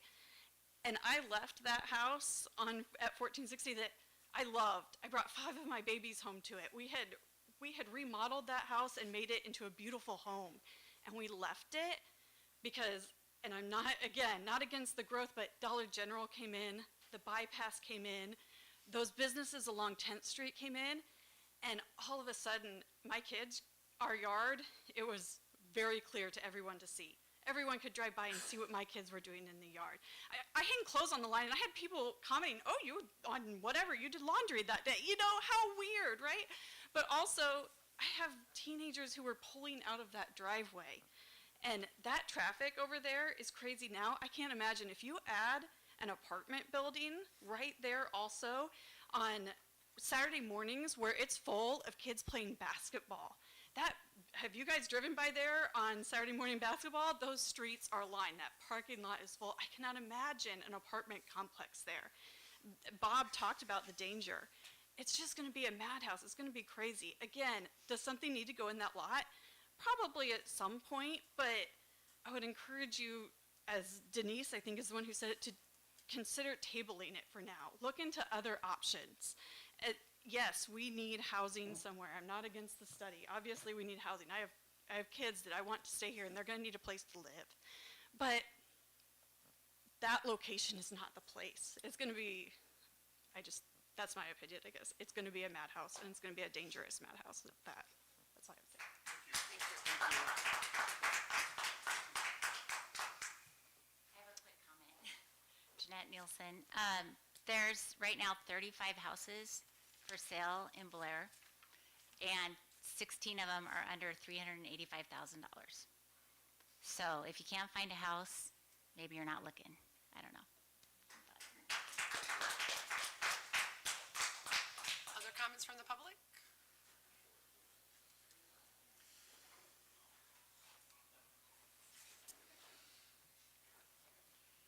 Not to break the mic.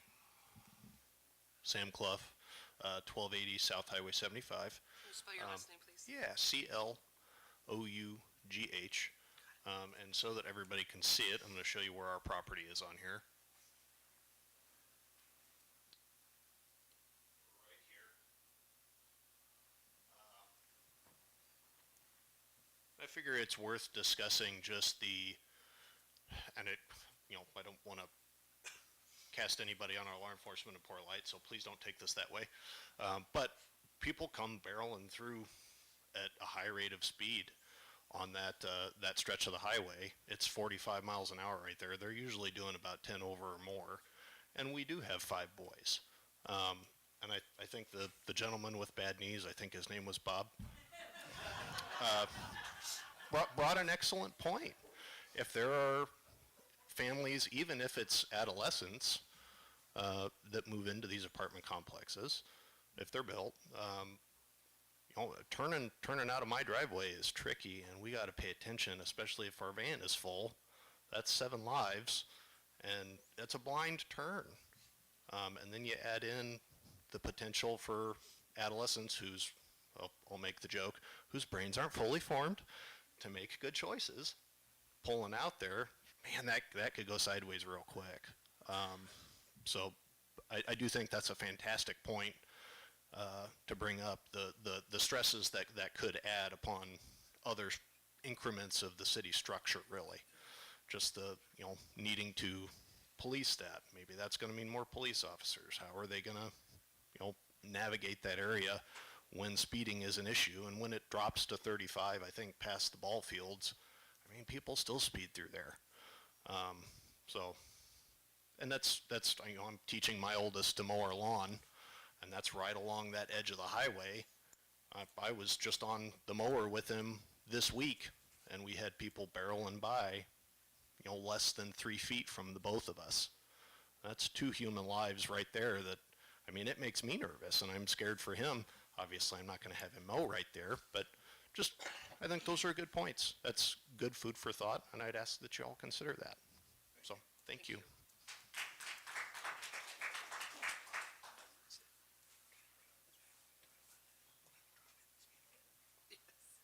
Any other comments from the public, Can we ask a question staff, or? of maybe somebody?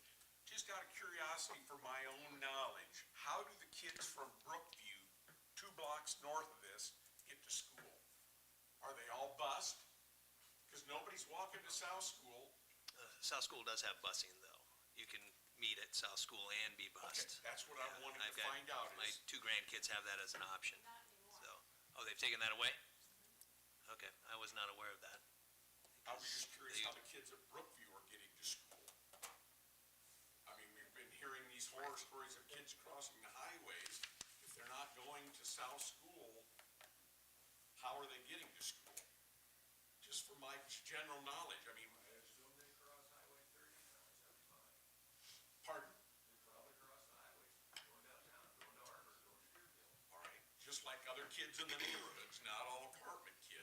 Quite a few of them. Just out of curiosity. Quite a few of them will get driven by their parents, but you can't guarantee that with all families. You know, mom and dad gotta be at work by 8, they're not gonna be there. I drive up North 16th Street, I think every kid in town gets a ride to school.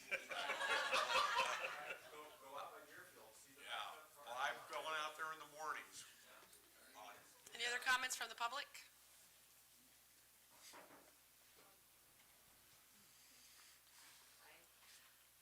Amy Knudsen, I'm not gonna be able to, okay. Amy Knudsen, Knudtson, 1824 Colfax Street. I just wanted to, Rick, what were you getting at there? Can you explain what you're saying? About your last comment, can you explain? Brookview? Yeah, and then just like, Just, I was curious. Children We're all walking. worried and hear stories of kids getting to school from here. I was just curious, how are the kids currently Well- getting to school from Brookview? okay, so 10 years ago, I would have let my kids walk to school and I would have walked with them. They don't do that anymore. I have a senior now and she drives herself to school, but during that time, I would have walked. I would not allow, if I had a kindergartner or a first grader now, they would not be walking. Everyone drives their kids to school if they can, or gets a carpool, because their buses don't run in town. And it's too dangerous to have your kid walk to school. Okay, that's all. Any other comments from the public? Having done, I will close the public hearing. Item number 6, consider resolution 2026-036, approving a tax increment financing redevelopment plan entitled Redevelopment Plan for SJAV Tenant Redevelopment Project.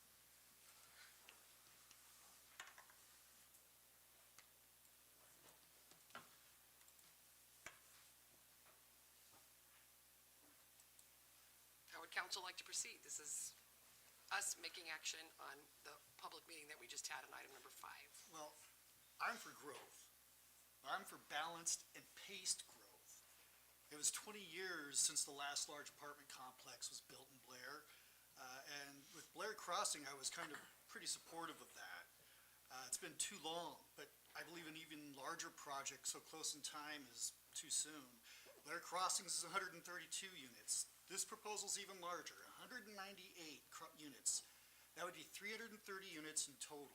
The first phase of this project is 110 units to be completed by the fall of 2027. So within a little over a year, Blair would have 242 new apartments to fill. That's too much too soon. This project's requesting 6.8 million in TIF. If we need the housing that bad, they would build it. I'm against this.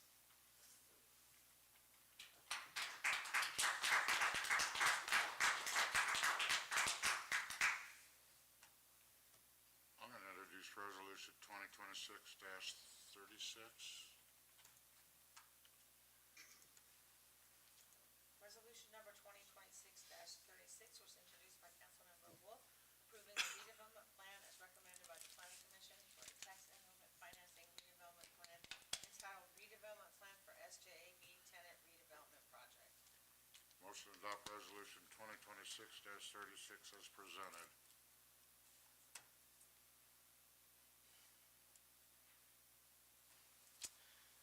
second?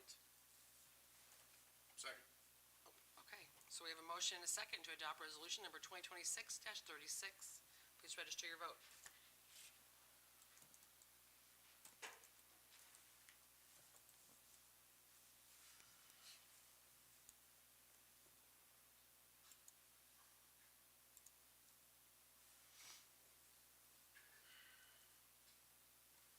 Council members present voting aye, Clark, Highfill, and Wolf. Council members Banner, Long, and Paulson voting nay.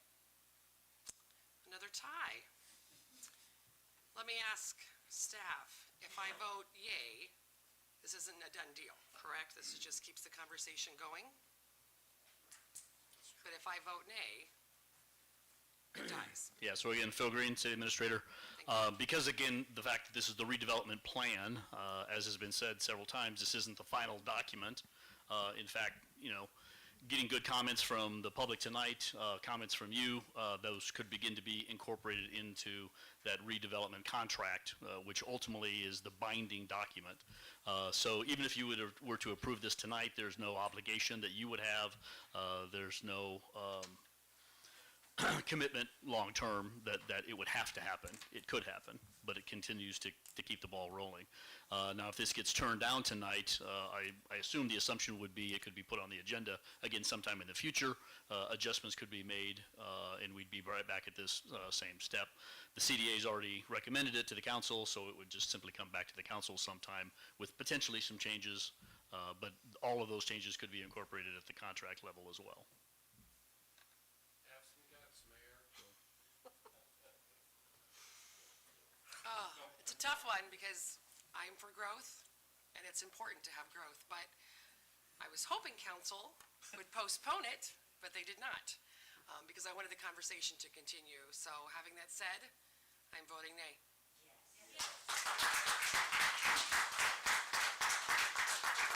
But that doesn't mean it's not coming back. Item number 7. I'll open a public hearing to consider amendment to the City of Blair zoning regulations, Article 11, Sections 1106, structures to have access, adding the option of a recorded easement meeting at the city's subdivision standards to the existing access options. Mr. Byerman. Good evening, Mayor Rump. Good evening, City Council. Jeff Byerman, Community Development Director for the City of Blair. First couple items from the Planning Commission meeting. This deals with the zoning regulations. This is just an amendment. Right now, you cannot have a private street or, as I get up here, a private street for any sort of structure like a house or anything like that. Every house has to have access to a public street, which means that if there's an easement or some other thing like this, cannot be even considered for the building of a house. What we are doing now is we want to change this language so that if somebody has a recorded easement, they're allowed to develop the property next that they wish to have, even though it's not on access to a public street. Planning Commission did vote 8-0 to recommend this. Here's the red line version of this. Real simply, every building erected, except for non-residential, must have access to a public street. We are changing, adding, and you notice here it says, shall be on an approved public street. Even though part of our subdivision language says you can't have private streets, this part of our, or this subdivision, or this zoning regulation does say you can have a street. So we're doing a couple of things to try to change these and make it more equitable and straightforward. So we're saying now, if it shall be on a public approved private street or recorded easement of meeting the city's subdivision standards of all structures. Again, real quick, this just means that if you have a property and you don't have access to a private street, we'll take for an example, by the Casey's on Highway 30, there's a house that sits up on the hill. His driveway is actually going across somebody else's lot. Technically, if that were an empty lot and somebody wanted to build on that, we would say, no, you don't have access to a public street. And they would say, well, I got an easement, or I have an easement, or I want to get a recorded easement. Nope, the regulations do not allow that. This would allow that. So I know I'm doing pretty quick here, it's late, and I'm trying to be succinct about it and make a good point. Any questions on this? Have we run into issues where this comes into play? We will probably have it in a little bit as we go to, let's see if I can go to our lots here.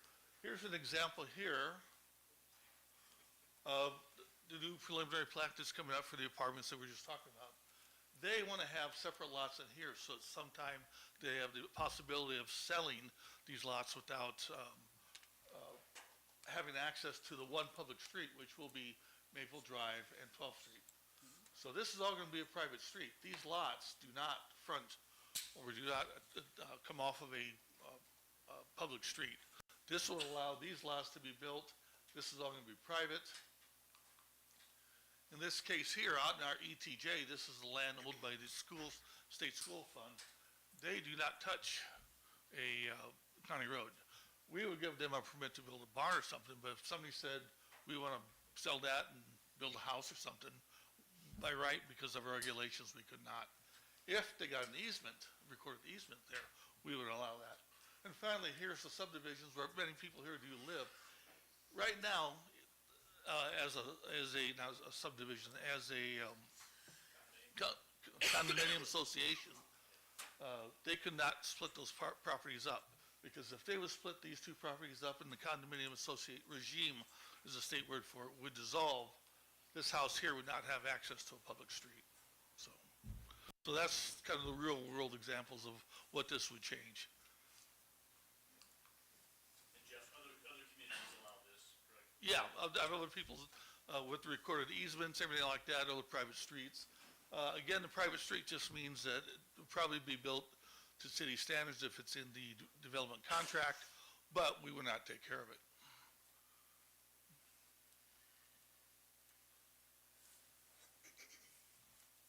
Any other questions for staff? No? Thank you. Any comments from public? Brandon, do we have any comments in writing? Thank you. I will close the public hearing. How would the council like to proceed? I'd like to introduce ordinance 2610. An ordinance amending the City of Blair zoning ordinance, Article 11, Section 1106, structures to have access by recorded easement in the agricultural zone district, repealing all ordinance conflict herewith, providing the same shall be full force and effect, and providing for publication of this ordinance pamphlet form. I move the statutory rule regarding reading on 3 different days be suspended for consideration of said ordinance. Second. Question. The question before the council is, shall the statutory rule requiring reading on 3 different days be suspended? Please register your vote. All council members voting aye. An ordinance amending the City of Blair zoning ordinance, Article 11, Section 1106, structures to have access by a recorded easement in agricultural zone districts, repealing all ordinance in conflict herewith, and providing this ordinance to be full force and effect, and providing for publication of this ordinance in pamphlet form. I move final passage of ordinance 2610. Second. Question. The question before the council is, shall ordinance number 2610 be passed and adopted? Please register your vote. All council members present voting aye. I declare ordinance number 2610 duly adopted. Item number 8. Actually, if you don't mind, Mr. Byerman, we're going to take a 5-minute recess because we've been going for about an hour and a half now, and we will reconvene here shortly at 9:10. Thank you.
No, you asked me to wait.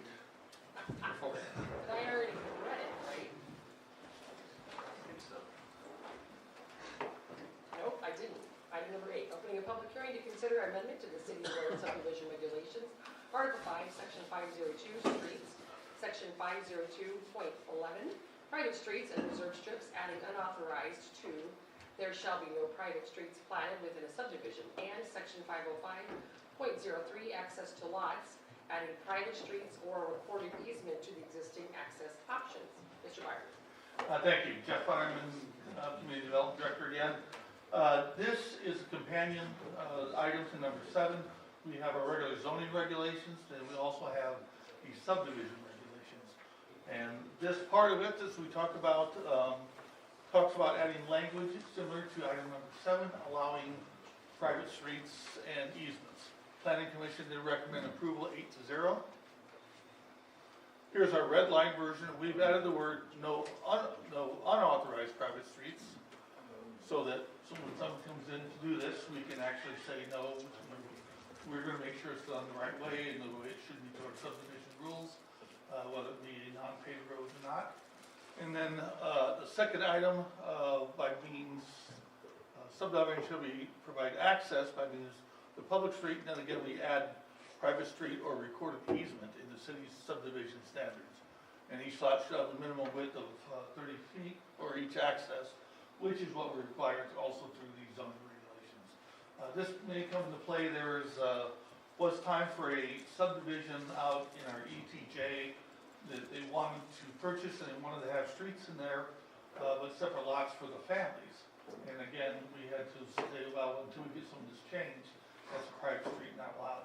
This would actually allow something like this, where it could be, I don't want to say a compound, let's say you have 4 or 5 different family members, and you want to do lots and houses, and keep it private gated, something like that, that will allow that to be the same thing.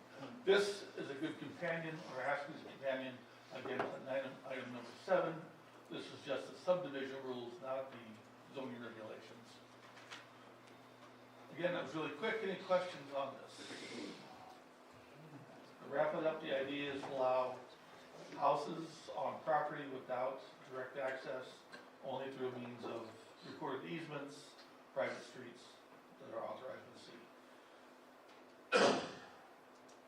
I assume, there's exemptions for law enforcement and fire and government inspections and so on and so forth. Oh, you mean to get on property? Correct. No, yes, To yes. access these private roads. This is just the street itself. If they need to get into, like, if we do code enforcement, we have a reason to believe there's something happening, you're allowed to, within reason, get on those areas. I would say the same would be the same for the street. If Chief is still here, he might be the answer, what they're allowed to do on private streets and private lots. We have red lights and sirens, we can go anywhere. Good enough for each. When there's crime. I've always wanted that. Any other questions? Thank you. Any comments from the public? Any comments in writing? None. Thank you. I will close the public hearing. Introduce ordinance 2611. An ordinance amending the City of Blair subdivision regulations, Article 5, Section 502 streets, 502.11 private streets and reserved streets, and Article 5, Section 505, lots 503, access to lots repealing lot ordinance conflict herewith, and providing this ordinance shall be in full force and effect, and providing for publication of this ordinance in pamphlet form. I'd like to move that the statutory rule regarding reunion on 3 different days be suspended for consideration of said ordinance. Second. We have a motion and a second.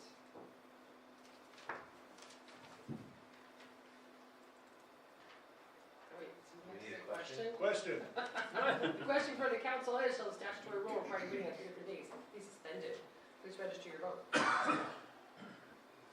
All council members present voting aye. An ordinance amending the City of Blair subdivision regulations, Article 5, Section 502 streets, 502.11 private streets, reserved strips, and Article 5, Section 505 lots, 505.03 access to lots, repealing all ordinance conflict herewith, providing this one should be full force and effect, and providing publication of this ordinance in pamphlet form. Move the final passage of ordinance 2611. Question. Now the question for the council is, shall ordinance number 2611 be passed and adopted? Please register your vote.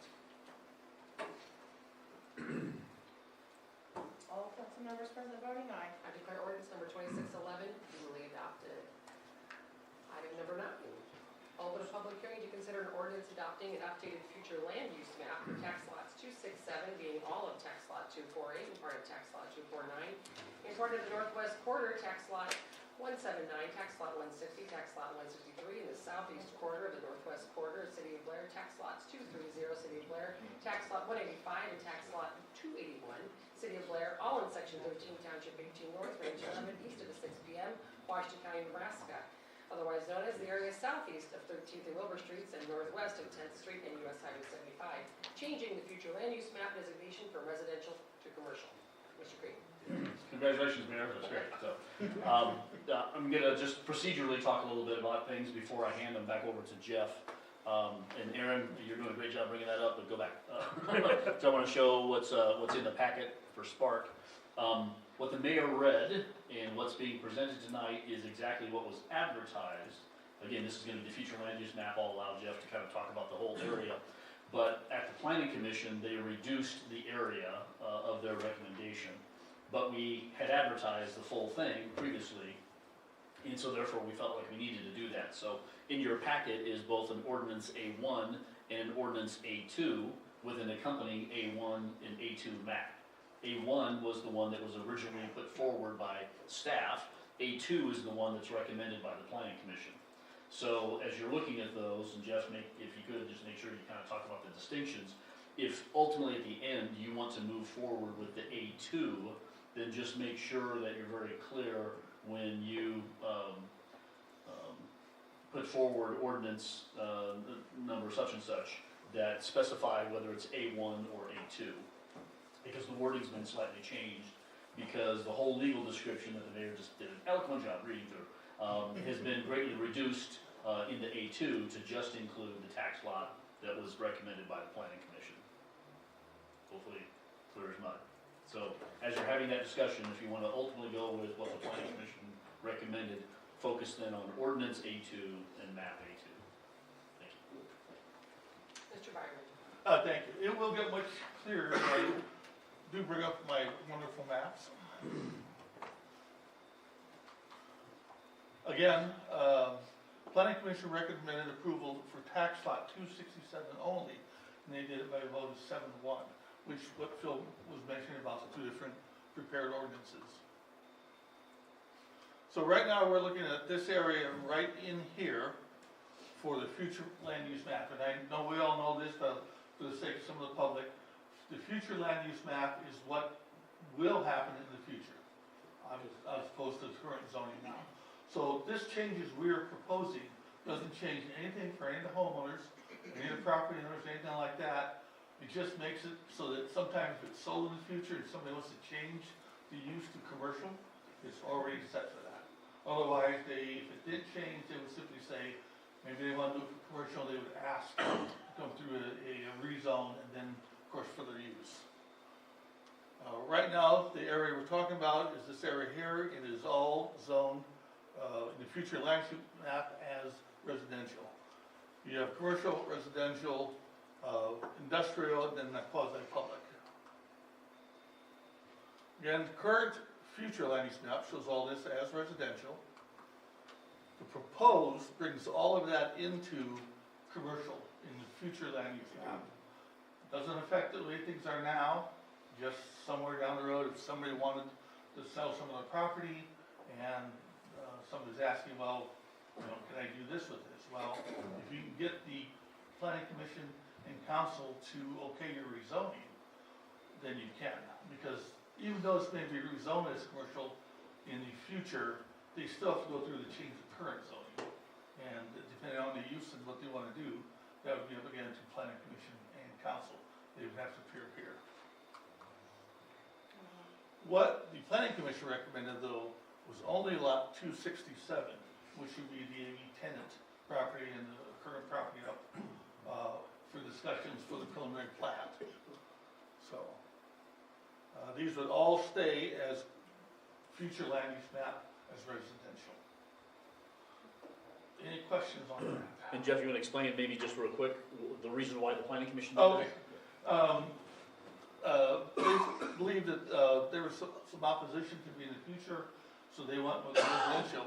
We went all the way through because at a previous planning commission meeting, we had added two, future land use maps to, industrial for Office Park, would be later for Office Park, and we were kind of chastised a little bit for, well, why don't you just do it all at once? And I said, well, because we didn't know if everybody wanted it all at once. So this time, of course, we brought everything in, and we were told again that it was not the right idea, so. It doesn't matter, I mean, one way or the other, we're presenting the information for planning commission and for council to make that decision. Again, real quickly for everyone, future land use map changes, does not change any current use, any current zoning, any current taxes. It's just something that is an underlaying layer for some time in the future, sorry. Any other questions for staff? The tax law 267, that's the proposed apartment. Yes, there it is. The commercial strip You know, there. AV tenant is the current owner. So commercial falls, or the multi-residence would fall under commercial then? Is that an allowed use? So what would happen is, if this was, if the underlying future land use map was changed to commercial, then they would come through with a replat, not replat, a rezoning, and I believe, I don't know if it's Next month. next month is, and ask for it to be changed from RM, residential medium zoning, to ACH, with agricultural, highway, commercial. But for that to even have to happen, the underlying future land use map, which is part of the comprehensive plan, has to be changed to that use also. And then apartments are allowed with the conditional use permit. What zoning or apartments usually allow them? If you, usually throughout any of our residential, RM does not allow, or maybe through, small ones through conditional use permit, RML, the high density, RMH to allow it, some allowed. Highway commercial, they're allowed, not the big ones, but up to, I believe, 48 through a conditional use permit also. So to me, then the question begs, logically, why wouldn't we instead rezone it to match the intended use there, rather than have to do a CUP, do a rezone and a CUP for something that's still not meant for that? Yeah, you got a mixed use though that they're asking for, which is the commercial and the apartments. And you can't do the commercial if you rezone it to RML or RMA, something like that. So whenever you deal with these mixed uses, you have to kind of figure out what's the underlying zoning district that would allow that mixed use. They could put a PUD on it, planned unit development, something like that, but normally you're not gonna do that on a residential district and allow commercial. If anything, you do it on a commercial lot and allow some residential use, because that's less of a density concern, something like that, so. Believe me, it's one of those things that planning geeks do, but it all comes back to the fact that it's two different uses on that lot, ultimately, commercial and residential. And the simplest thing was rezone the whole thing potentially, again, that's not what we're asking for here, but rezone potentially to the highway commercial and then do a conditional use permit for the apartments. Phil, is it because it's one tax lot? Is the reason behind that? Yeah, normally we wouldn't have zoning different on a lot, and it just makes it cleaner since it's one development. Again, the planned unit development that they'll be talking about, you know, kind of incorporates all this into that with that expectation. And does that also then make it easier for, if at some point in the development of that, they decide to not use the phase 2 for not residential, multifamily residential, to develop that for commercial? Potentially. Yeah. Yeah.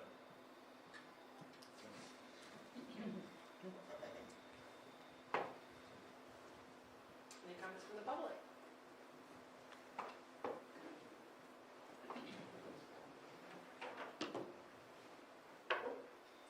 Kathy Flash, 1280 South Highway 75. As you can see, there's a lot of yellow around this area. I would ask why we change it when we could be putting the housing that everyone is asking for. We say we need housing, we need a place. We could be putting a neighborhood next door among all of these neighborhoods instead of commercial and apartments. it's already a residential area. We could be just developing this residential area rather than putting people next door to a residential area or a commercial area when there's all these neighborhoods around. That's just my opinion. Ma'am, you'd have to have a developer that actually wants to do that though, and for various reasons, that's not cost effective. To do like individual housing Or townhomes or something like that, it's just not cost effective. It's worth a shot. But I mean, I'm just still curious about you're right, the yellow there kind of makes me curious about the big blotch of red, so. Yeah, now, one thing we both remind you of, though, again, this is just the future land use, so this is not a rezone. So it's the actual zoning continues to be the residential medium density, which would allow some, if a developer all of a sudden said, hey, you know what, I've heard that there's, not an interest for one kind of housing, but maybe there is for another one, and I want to, come in and do that, maybe so, we'll find out. They would be able to do that under the RM. This doesn't really affect that at all. But it also opens it up that my new neighbor could be anybody who wants to do anything commercial. Yeah. Which is what, obviously, personally, selfishly, I would not like to happen in my neighborhood. And that's what I would request. Any other comments from the public? Brenda, do you have any comments in writing? Thank you. I will close public hearing. I'd like to introduce ordinance 2612.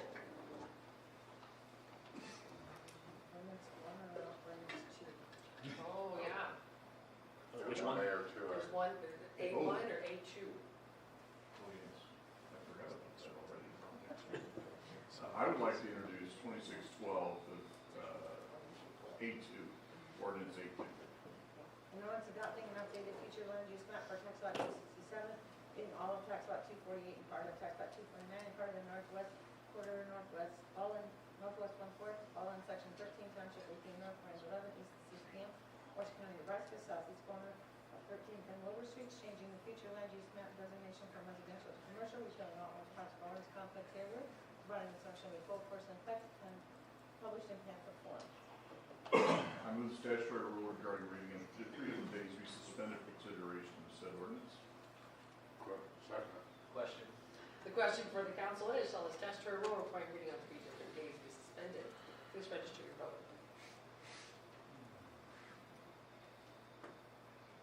All council members present voting aye.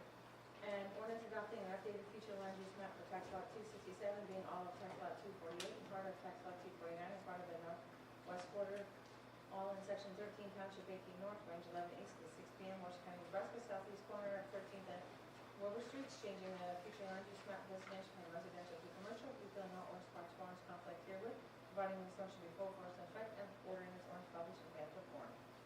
I move final passage of ordinance number 2612. A2, alpha 2. Second. Question. The question now before the council is, shall ordinance number 2612 be passed and adopted? A2.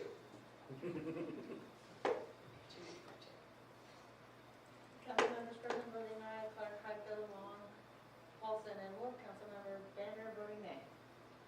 Motion passes. Item number 10. I'll open a public hearing to consider a preliminary plat application submitted by AB Tenant LLC 1701 County Road 6, Utah, Nebraska. Andrew Chupin, agent for the SJAB subdivision on tax lot 267, being all of tax lot 248 and part of tax lot 249 and part of the northwest quarter of section 13, township 18 north, range 11 east of the 6 p.m., Washington County, Nebraska, otherwise known as 13th and Wilbur Streets. Mr. Byron. Okay, thank you, Ed. Sticking with tax lot 267, this is the preliminary plat for this subdivision located there at 13th Wilbur. Currently zoned RM, multifamily residential high density. Future land use map now designates as commercial with 267 only. There will be a future zoning request for when the final plat is presented. And I believe the final plat will not be presented in the May zoning. They're going to wait until the June. I'll explain a little bit more about that now. But future plans for this property do include 3 commercial lots and 922 apartment in 2 phases. Planning Commission recommended 8-0 with a stipulation that the developer should put a privacy fence in along the south border. Here's a look from 13 and Wilbur. As you can see this open field here. This is the creek. This is owned by the city of, by the city of Blair, and here's the other property owned by the residents who are just here. This is looking south on 13th Street, Highway 75. This is the planned preliminary plat. Right now you've got the 3 commercial lots here, phase 1 of this area here. Lot 1 is going to be land swap with the city and the developer for a future pump house for the city of Blair. Now, there's a couple of things here, being a preliminary plat, they're still going through some discussions with the state of Nebraska and/or Nebraska Department of Roads. So there will be changes possibly to the width of Maple Drive, maybe different access points on here, and then of course 12th Street here. This will all be interior private streets. They will have to maintain them, they'll take care of snow removal and such and that. Again, if there's any hope for any of these commercial places to have maybe a quick right turn off, that again will be under conversations with Endor, because they do control this street since it's a federal highway. So right now, the way it looks now, it's going to pretty much stay this way. Sidewalks along the outside here, sidewalks along to here, probably some sort of walkway, pedestrian signs so people can get across Wilbur Street to the Y, and access to City of Blair's trail system. Again, the width on the street may change, and the width on this may change here. There will be adequate entrance to these pump house stations, so if somebody turns off right here, they won't be stopping to unlock gates or anything like that. They'll be able to drive in out of the way of traffic. Trying to think anything else. Again, here's the 3 commercial, residential. Little tighter look on Maple Drive in the right of way to pump house here. And of course, these will back up into this area here. This was the south part that they were hoping that the owners of the lot down here requested that they have a privacy fence. Plan Commission recommended yes. It is a treat area right now. And a little bit area of some of the water mains, and we'll have some different areas here in the preliminary showing grading, concrete work. Here's the grading here. We have water detention to meet the storm water runoff outside of here. And with that, again, preliminary, final plat will be coming later on with the final dimensions for Planning Commission and Council. And for the council members who may be a little newer, preliminary plats are kind of like future land use maps to the zoning. It doesn't really do anything, other than it lays out the concept of what the developer's intending to do, gives you a chance to kind of see early on, make any recommended changes, gives us kind of a marker board to start having those conversations on, but it doesn't actually do anything to the parcel. It doesn't change anything officially. Even if this particular applicant walked away completely from it, no harm, no foul, doesn't really do anything, doesn't obligate anybody in the future to have to pursue that. But they couldn't do a final plat that's way out of bounds or different than what this preliminary plat is. They'd have to come back, if some other future developer wanted to do something totally different, they'd have to come back with a new preliminary plat to show that first, and then a final plat afterwards. So Maple Street and 12th Street are just pie in the sky? The potential for what it could be if that's what they bring to you for a final plat. If the fence is built on its south property line, that's an existing tree line, would the trees need to be removed? I don't believe these trees are any of the AB tenant property. I'm sorry? I don't believe any trees are on the property, the AB tenant property. But I have not been out there as a surveyor to see exactly what the property line is. If they want a fence and there's a tree in the way, we'll probably have to come out. I understand there should be some incidental, I'm just concerned about like if the whole Yeah. tree line is being removed. Yeah, different property. Thank you. Any questions for staff? Maple Drive was chosen from the name here because it does intersection of Maple Drive goes up the hill, and then 12th Street does line up with the street grade for the city. In case anybody was asking about those things. Oh, I know it was brought up early, it doesn't really directly concern with the plating, but we have discussed previously about reducing the speed limits to 35 coming into town. I know that was a concern, and rightfully so. Want to bring it down from 35 well in advance of the bypass, so that way, hopefully. I believe Public Works has been requesting, working with the state for that for quite some time. I think the request was 65 miles an hour outside of the actual city limits, which would be past Anthony Way, which would be the Yeah, it'd be 35, we're talking from Anthony. 45, Way, which is Well, where the 45 fertilizer- down. 45 down, and then 35 when it gets to, Yeah, so we want to At the 10th reduce Street the bypass. traffic, yeah. speed. I mean, Yep. I've got 5 grandkids, I wouldn't want that, situation. We would like to have it as soon as possible too, Yeah. we're just waiting on. And also talked about traffic control that would be possibly on that Wilbur Street intersection as well, to slow traffic down and to space it out as well. Yeah, I'm sure those are things that Public Works, we've all been talking about, we understand. We do plan for the future a little bit, obviously, know what things could happen and stuff like that. Any other questions for staff? Thank you. Any comments from the public? Andrew Tupin, 1733 Ingalls. Jeff kind of outlined, I think, most of it, but one thing that always comes up is drainage. I just like to touch on that real fast.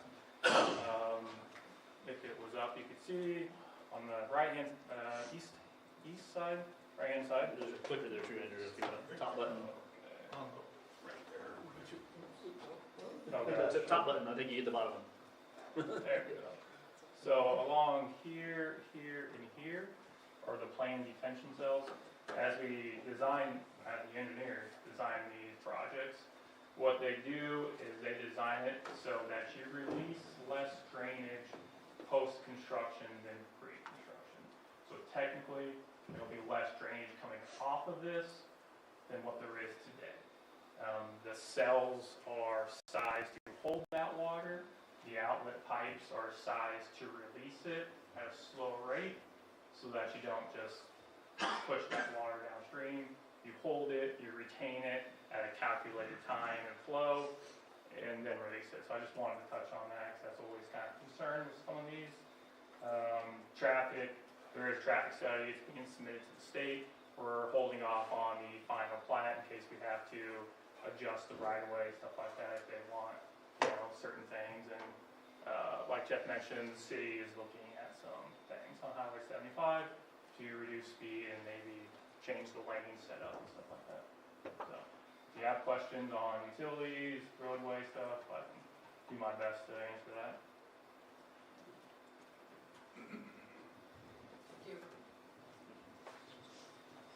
Any other comments from the public? Or did you have any comments in writing? Thank you. I will close public hearing. How would council like to proceed? I'd like to introduce resolution 2026-037 with the stipulation of the 6-foot privacy fence that the planning commission recommended. Resolution number 2026-37 was introduced by Councilmember Highfield, approving preliminary plat application submitted by AV Tenant LLC, 1701 County Road 6, Pecan, Nebraska, for the SJV subdivision, with the planning commission stipulation. I recommend the motion to adopt resolution 2026-037 as presented. We have a motion and a second to adopt resolution number 2026-37. Please register your vote.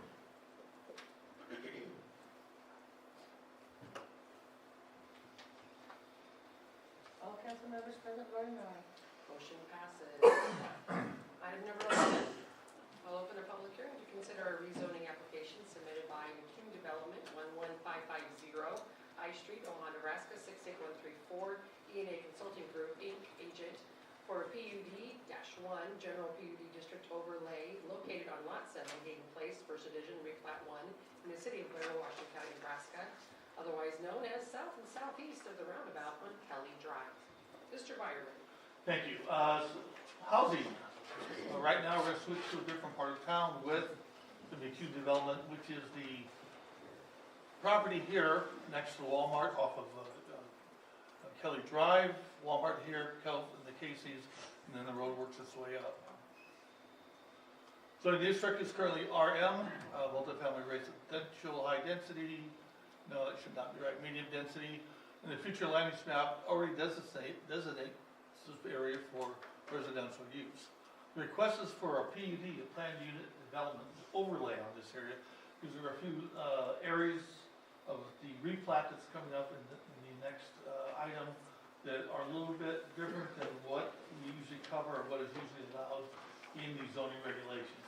That's to make it fit in with the topography and different areas. But that is a different item. This is just simply saying what they want to add onto as an overlay on the RM residential medium density. Kelly Drive is here. This is the property. One of the things they talked about, if they want to reduce the lot width, and I think it might be only about 4 or 5 lots. And I've, here, Ariel, I think, the developer, the engineer can talk a little bit more about it than I can. Minimum width that we have for any lots, whether it's RMH, RML, is 60 feet. They have, I think maybe 4 or 5 lots that will not make that 60-foot width. However, they're plenty deep, so they do meet the minimum lot square footage. In fact, there's a lot of square footage to these lots. Front yard, 25 feet, street side yard, 10 feet. 5 yards, side yard is 5 feet. Usually in our RMH, RML, the minimum is 7 feet for a side yard. Gracie Boulevard, those houses there was a PUD added to that subdivision that did allow 5-foot yard setbacks. There's a question about if you have a window well within that 5-yard setback, they are allowed, but you have to at least have 2 feet to the property line to allow a little bit of walking around that. So we have had 5-foot setbacks in the city for any Gracie, and that is filled up, fairly quickly. Minimum width is 70, which, as I said, is the RM minimum width, and they're requesting a little bit smaller than that. One item though, on let's see, on the street side yard, it's 10 feet, but if there's a street side yard with a garage opening, carport, something like that, it's pushed back to allow 20 feet of driveway in there. And that's so that you're not coming out of your driveway and ending up, right in the street. Plus, every residence needs off-street parking. And by having that side street opening to a garage or a carport back to 20 feet, I believe, that does give them required off-street parking. Couple other items in their PUD overlay. I think you've all seen the PUD in the advanced stuff. One thing it does add by right in RM is duplex, either up or down or side by side. And for some reason, I can never remember the A part of the side by side duplex, I guess is what we say. It's getting late. This shows all 138 lots. Part of this PUD, when we talk about these lots, when we talk about the replat coming up next, will be where the water tower will go. But anyway, this shows you some of the different lots of square footages, all above the range for RM. And trying to find out what the smallest one here is. But the square footage meets all of the RM requirements. And that's just another one showing the current zoning. Picture looking up here, here's the big hill there I have to work across.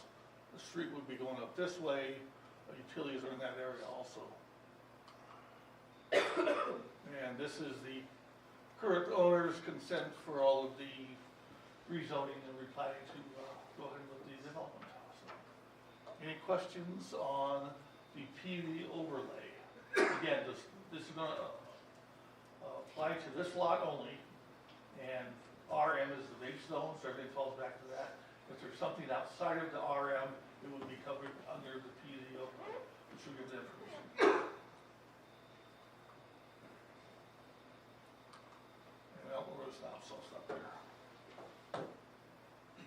during the planning commission meeting, I attended it, didn't you also show their plat with those lots? That will be on, I can go to that now if you want. I think it'd help, everybody's kinda like, I don't know what you're talking about. That would be my fault in not explaining it well enough. All right. So as you can see, we have a couple of corner lots here. Caleb, when he's up here, he can explain exactly where the four smaller lots are, and why they're only 54 rather than 60. But the streets are coming up this way. Again, this is more for the replat than it is for the PDOA. So I don't want to get too much into this. Well, I've just show them the lots that we're talking about, the setbacks are different, or you can have the. Yeah, let's leave that for Caleb, because he would know more than I would. I think he explained it last time.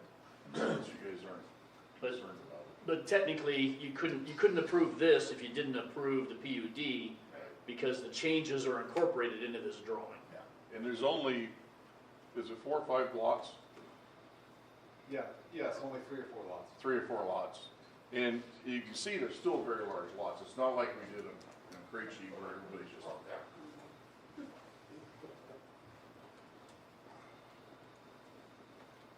Does council have more questions for staff? Okay, thank you. Yes. Comments from the public?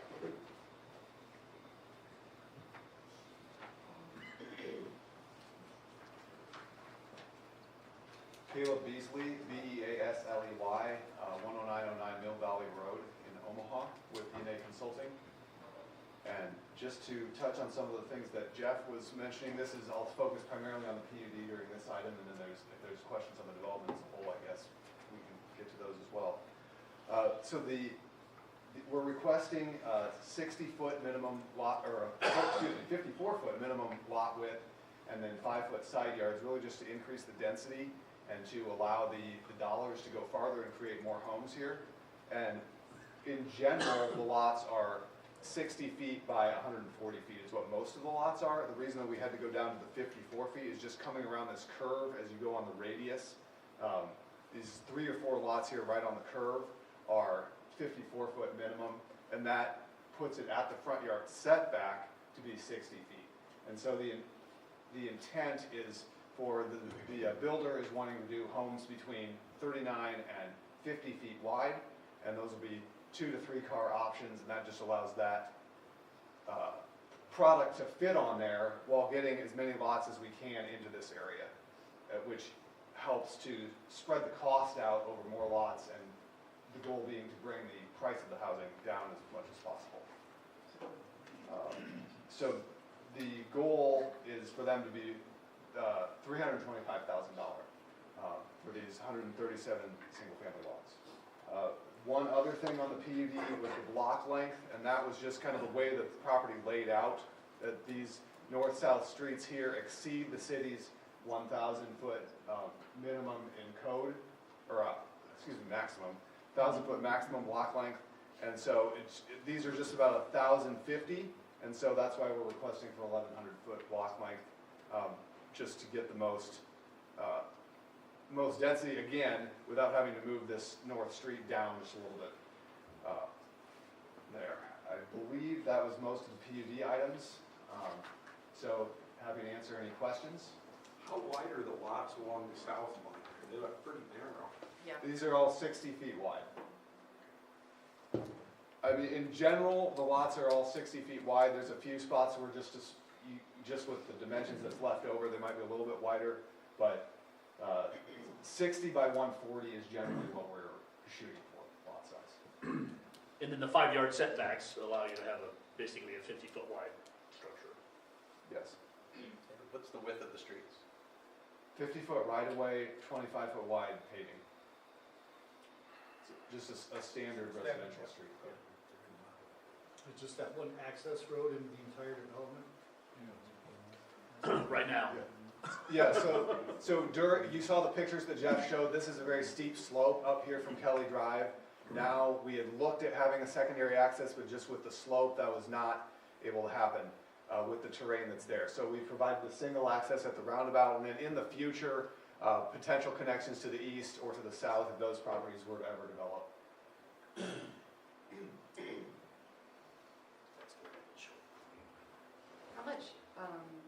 spaces are usually for parking? Street parking? I'm not allowed to speak to the public. This is all standard. We'll talk about it when we get to the subdivision. Thank you.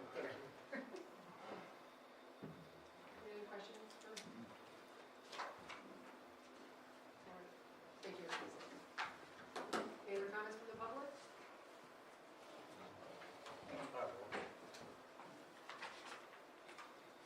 I don't want to knock over the podium like I did the other day. Robert Warwick, 633 Skyline Drive, also the manager of H&VW LLC, which borders on the south side of all this property at 2610 South Highway 30. It just seems to me like that's a tremendous amount of houses packed into a little area. I've been concerned with the amount of runoff. The little creek over there across the highway is full of trees, brush, you name it. Now Caleb said he was checking into your detention pond. Did you find anything out on that? I can speak to that. Okay.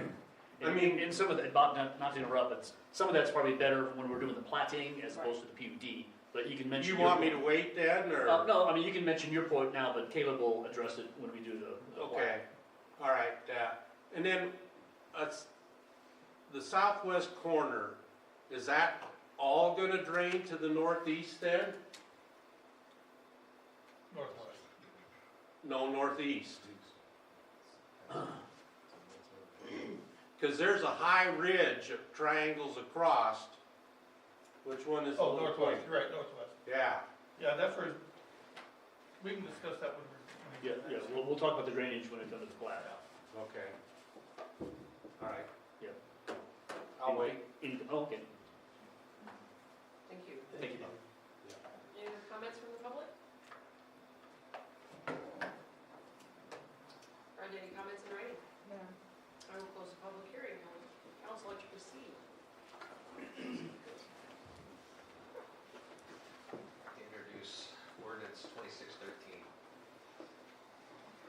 An ordinance amending the official zoning map of the city of Blair by establishing overlay district under section 1003 PUD planned unit development district of the city of Blair zoning regulations to establish the land use standards that will be permitted on lot 7 in place. First edition, replat 1 of the city of Blair, West County, Nebraska, with Bill and Orange Parks, no conflict herewith, providing this ordinance will be in full force and effect and published in Sanford Forum.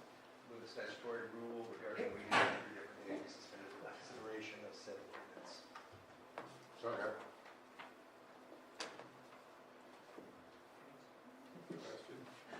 The question before the council is, shall the statutory rule require reading on 3 different days be suspended? Please register to vote. All council members present voting aye. An ordinance amending the official zoning map for the city of Blair by establishing an overlay district under section 1003 PUD planned unit development district of the city of Blair zoning regulations to establish the land use standards that will be permitted on lot 7 in place. First edition, replat 1 of the city of Blair, West County, Nebraska, with Bill and Orange Park, ordinance conflict herewith, providing this ordinance to be full force and effect and published in Sanford Forum. Move the final passage of ordinance 2613. Question? The question before the council is, shall ordinance number 2613 be passed and adopted? Please register your vote. All council members present voting aye. I declare ordinance number 2613 duly adopted. Item number 12. I will open another public hearing to consider a replat application submitted by McCune Development, 11550 I Street, Omaha, Nebraska, 68134. DNA Consulting Group, Inc., agent from Bear Creek, lots 1 through 138, and outlots A and B inclusive, a tract of land being a replatting of all of lot 7, 8th Place, First Edition, replat 1, in addition to the city of Blair, Washington County, Nebraska, south and southeast of the roundabout on Kelly Drive. Mr. Byron. Thank you. So your last planning commission item for tonight is the replat. Unlike the previous preliminary plat on that tax lot 278, when Hayden Place was developed, this was already a platted lot. Since then, that's why we're not going through a preliminary plat for this. We did, however, notify the school district about this because with the 137 homes in there, it's pretty much like a preliminary plat. Current district is RM, with that, now it has that PUD overlay. Prior agenda was the overlay, future land use map designates residential use. Planning Commission recommended approval, 8-0. Again, here is the current zoning here, commercial around it. And here's future land use map. It is, and will be, residential. And overview real quick, Woodhouse, farm down here. This area here is under possible development. Someday we'll see, as we see the different stubs coming out. Cargill, Casey's, Walmart, Hollow Road. Jeff, before you go on? Yes, sir. Sorry. And then this is the property that Bob was talking about. Yes. So when it refers to that. Yep. So, again, just a little closer view in showing the tax lots. Here is that detention pond under, on this area here. And a couple things I'll address, again, these are zoning, final plat for Bear Creek, and then here's a little tighter thing. A couple items, there are a lot of houses in here. Had this been a new subdivision, Housing Committee some 20 months ago did say that any new subdivisions would start out actually as high density, low. If this would be RMH, it would be high density like there are parts of town. The reason we decided not to talk about doing a rezone on this is because there's a few quirks about this. The 54 width, which would not have been allowed in RM or RMH anyway, there's a minimum of 60-foot widths.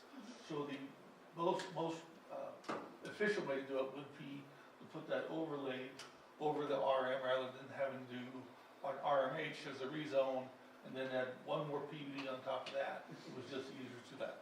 So yes, there are a lot of houses in here, but no more than any other high density or even low density subdivision if it was built today, unless they changed for it. This is a detention pond. Our municipal code does have a stormwater guide. It will be up to the engineers and E&A to work that out. So when the water comes down there, whether or not they have to do any work on that detention pond, they will have to do that to meet our standards. Again, that's the water runoff is no more than it is as it is now. So anything hidden in that detention pond will be retained through either detention ponds or other methods that they may have to follow. But they will have to meet the City of Blair water standards. So we come up in here, we have our streets here aligned with the grid. We have future access out here, future access there, access here. This will be our lot for the new water tower going up. Is it great to have one end at this point? No, it's not. But again, the idea of having to get through that hill would have been pretty tough. We would have lost a lot of lots.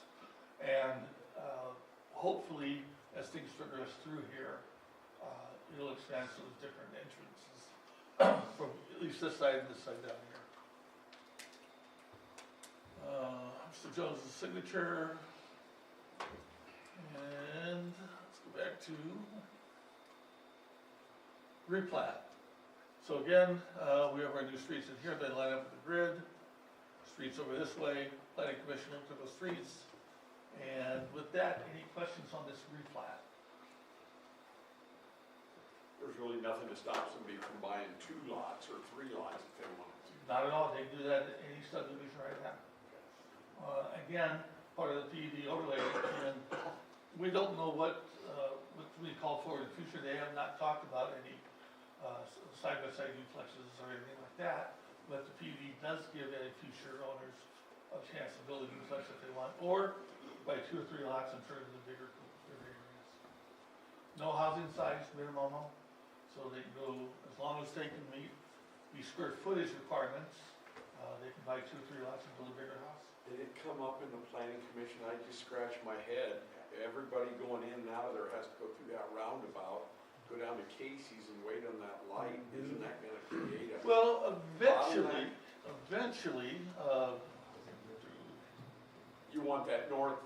I was gonna say, that was gonna be my question. Is Hayden gonna connect to Hollow Road? Yep, eventually that's the plan. How far in the future is that? Well, the guy who spends the money tells. Well, that'll be CJ, and we'll talk a little bit about it. One of the things we're doing with the water tower, because the water tower has their 12-inch water main that has to come up to there.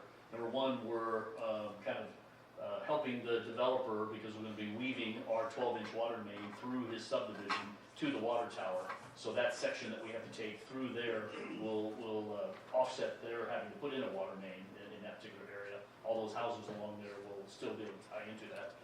As CJ likes to say, those will be some of the best showers in town, coming off that 12-inch main in the water tower nearby.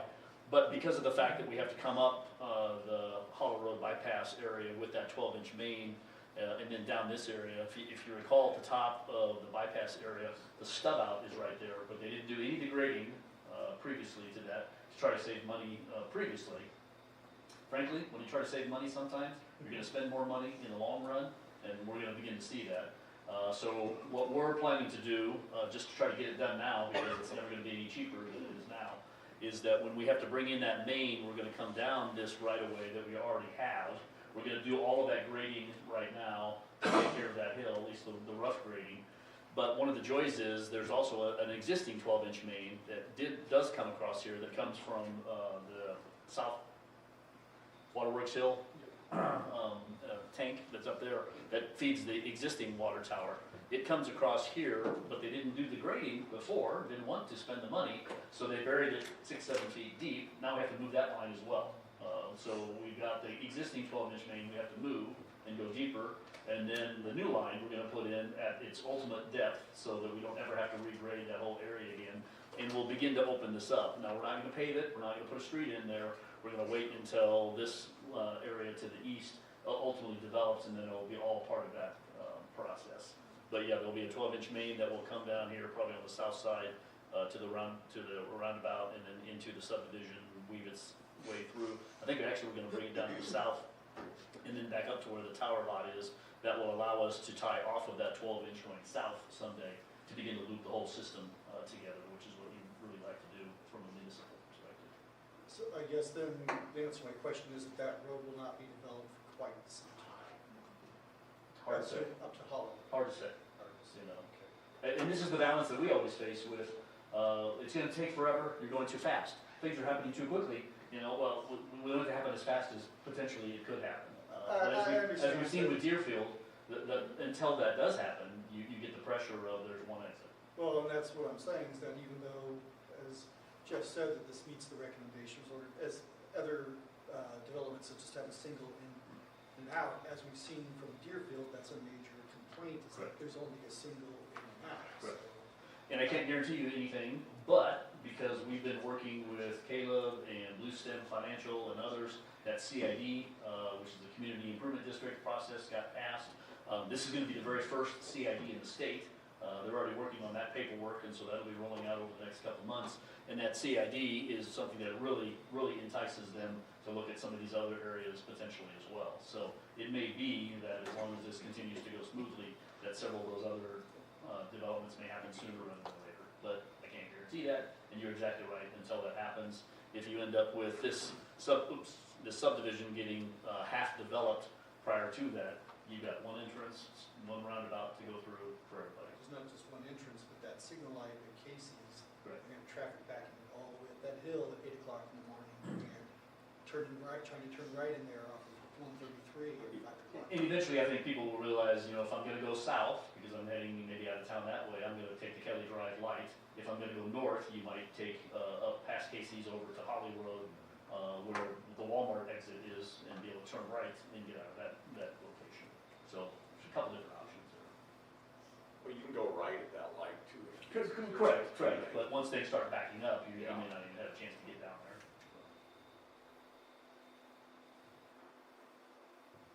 All right, so any questions on that?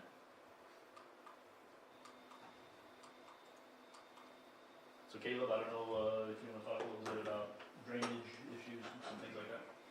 Hey, one second, Caleb. Give a second, Caleb here. Somebody had a question about the streets. Through our subdivision rules, they are standard streets. They're built these days. They're 50 feet wide with 25 feet of sidewalk and 12 and a half feet on the right of way, left and right. Standard 8 feet of grass, 4 feet of sidewalks. Parking is only allowed on one side of Blair Streets right now anyway, so I don't see any reason, why they wouldn't be parking on one side. That'd be more of a public works question later on. But the streets are standard streets by today's standards. So, any other questions on the streets? Sorry, Fred.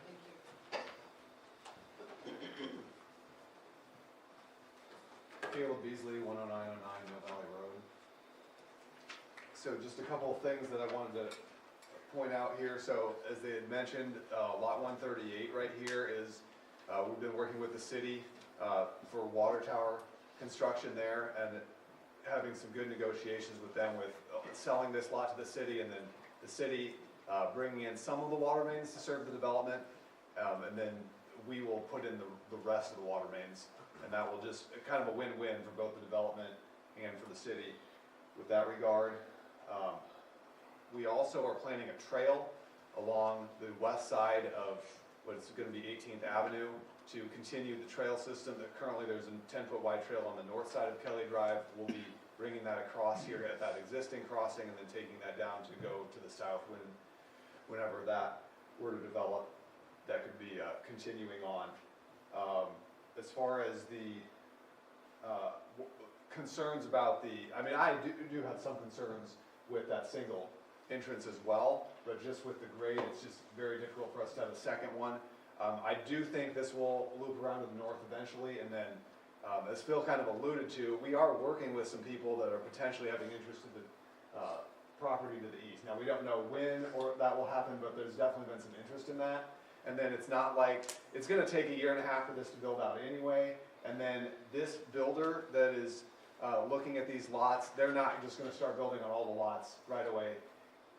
It's gonna take several years for that all to fill up, especially depending on how quickly they sell. So, initially it'll be 6 or 8 houses probably down here on the west side, and then they'll slowly be working their way south and east.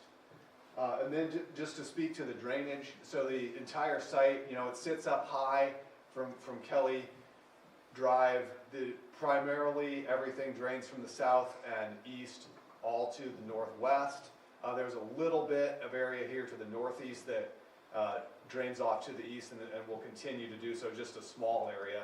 But the majority comes down through to the northwest and will be going into this detention basin. And as you alluded to, we have spent, since the Planning Commission spent a lot of time looking at this detention basin, and we determined that we did need to make it a little bit bigger. And so we are planning to clear it and dig it out a little bit deeper. We're also widening it. I had a phone call with Woodhouse, which owns the land to the west, to be able to do a little bit of grading kind of on their property up here, just to help expand that out a little bit more to meet the requirements for the detention. So the calcs that we've been able to do right now show no increase in the runoff, both from today's conditions and from the conditions back even from before Walmart was there, from the data that we were able to gather. So it should be a reduction of runoff by the work that we're doing to this basin. Caleb? On the southwest corner, so you're telling me that everything from that is going towards your detention pond? Because if you go to the topographical, there's a high ridge that runs across that southwest corner. And so that drainage goes to the southwest, unless you're gonna take that whole bluff down to drain it to the northeast. So that is true. These last few lots right here, their backyards will continue to fall off to the west. The front yards and the houses will drain into the street, which will go down to the detention, and then somewhere around lot 6 or 7 in this area, there's kind of the high point, and there's that pole that sits way up on Woodhouse's property. But as much as possible, we're getting the water into the detention. There will still be probably just these backyards, but the amount of water that comes off backyards, especially with fertilizer and grass and everything that people have, is relatively small. And it drains there today.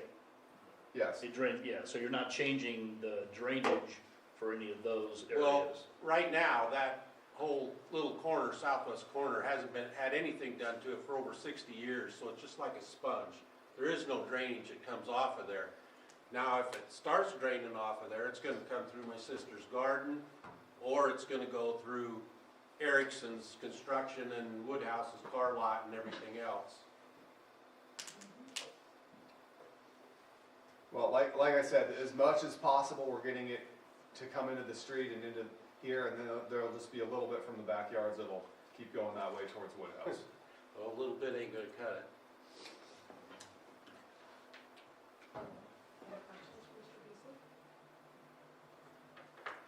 Thank you. Comments from the public?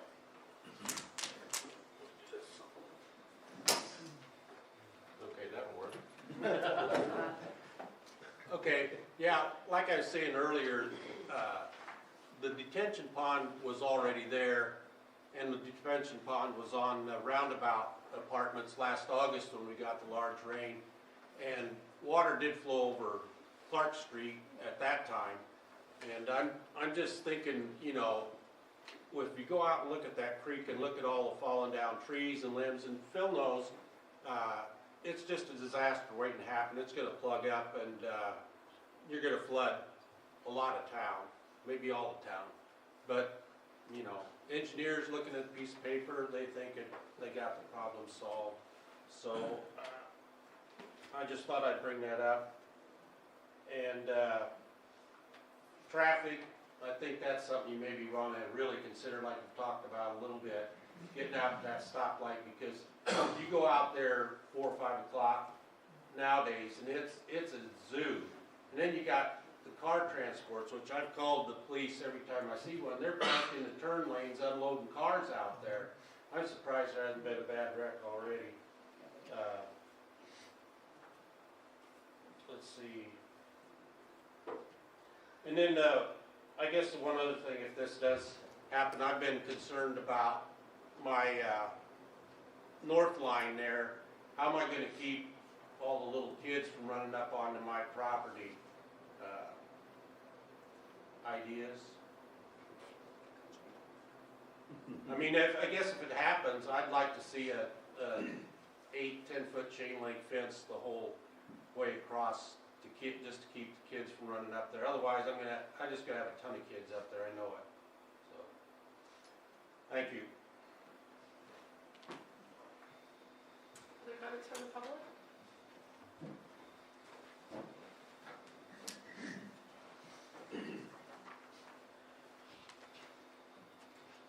Sean Cooper, COOPER, 2300 College Drive. Just a suggestion, maybe it's worth looking into for the traffic problem of extending a street out the main entrance over to the cul-de-sac that's over in behind Walmart, tying into that somehow coming from the other direction. Just a possibility maybe. On the east side of Walmart, there's a cul-de-sac. Could tie up in behind, come around from the other direction, possibly. You're talking the southeast side of the Walmart? Yeah. Yeah, okay. Just something to think about, maybe. That's where the hotel is. Yeah, it's over by the hotel. There's a cul-de-sac over there. Right. Maybe, just an idea. Thank you. Thank you. Other comments from the public? Brenda, do you have any? Oh, sorry. Go ahead. I just took a look at the grading plan right here, and, you know, today, there's, I don't know how many acres this is that kind of drains towards that southwest corner, but we're significantly reducing the amount of area that goes there. Now, I understand more of it's soaking in through the ground than it is right now, but, I mean, getting to the point where it's only a few backyards that are gonna go through there, I think that should reduce the overall runoff that's going that direction. Yeah, I'm just, like I say, we don't get any now, so, Well, and you and I can talk about that another time. yeah. Thank you. Any other comments from the public? Any in writing? Thank you. I will close public hearing. I'd like to introduce resolution number 2026-038. Resolution number 2026-38 was introduced by Councilmember Highfield approving a replat application submitted by McKeon Development, 11500 I Street, Omaha, Nebraska, 68134, E&A Consulting Group, Inc., Bear Creek lots 1 through 138 and outlots A and B, inclusive of tract of land being replatted in all of lot 7, Hayden Place First Edition, replat 1, in addition to the city of Blair, Washington County, Nebraska. I move to adopt resolution 2026-038 as presented. Second. We have a motion and a second to adopt resolution 2026-038. Please register your vote.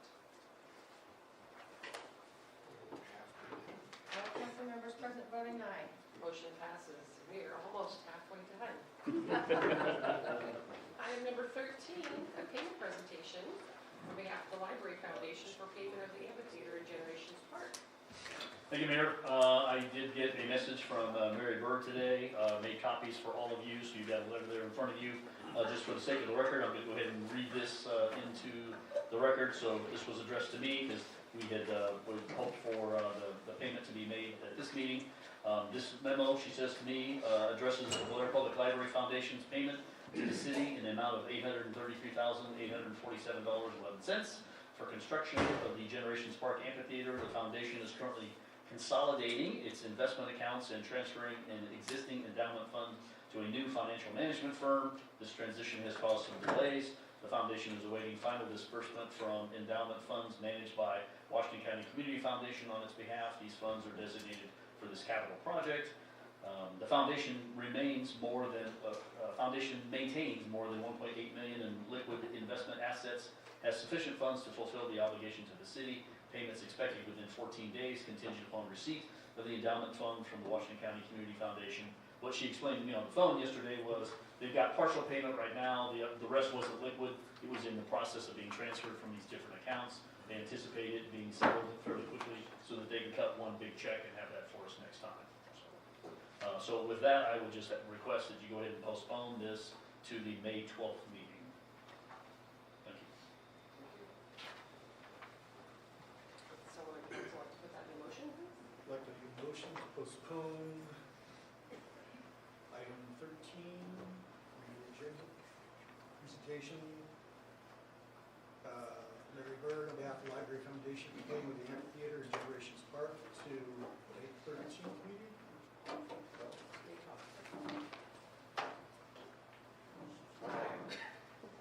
We have a motion and a second to postpone the payment presentation from the Library Foundation. Please register your vote. All council members present voting aye. Motion passes. Item 14, consider resolution 2026-39 approving LD 840 application from Rights of Construction, 3568 Nate Lane, Suite 1, Grand Island, Nebraska, 68803 for the development of a new multifamily apartment community in Blair. Mr. Rooks. Good evening, Mayor and Council. Mike Rooks, Gateway Development, 162 North London Avenue, Council Bluffs, Iowa, 51503. We had LB 840, this LB 840 application came out of March's LB 840 meeting. And it was a unanimous vote going forward that the committee would like to give Riser Construction $300,000 for their apartment complex that is going in, and there would be 3 FTEs tied to that. And again, just a reminder, obviously, nothing's been approved yet, and so as with most of our LB 840 programs, your vote would, in a sense, set money aside for that particular project, but if that project didn't ultimately happen, we don't pay any monies. Monies don't go out until, I think what we planned on here was $60,000 per unit. When the C of O, the occupancy is granted, then we'd make a payment for that particular unit. Obviously, if it never happens, no payments are made. So since it's on the agenda, I would just simply recommend that you go ahead and, if you're so inclined, to authorize that. But again, you're not giving any money, you're not obligating any money if the project doesn't go forward. And this does fall in line with the Housing Committee's recommendations from several years ago. At the same time, if Riser resubmits their request for project, we could resubmit the request for this as well, couldn't they? Then it'd have to go back in front of the LD 840 committee again and back to us. But in the interim, then wouldn't that free up that funds if there's another project that comes along that's approved? There's still funds in the account.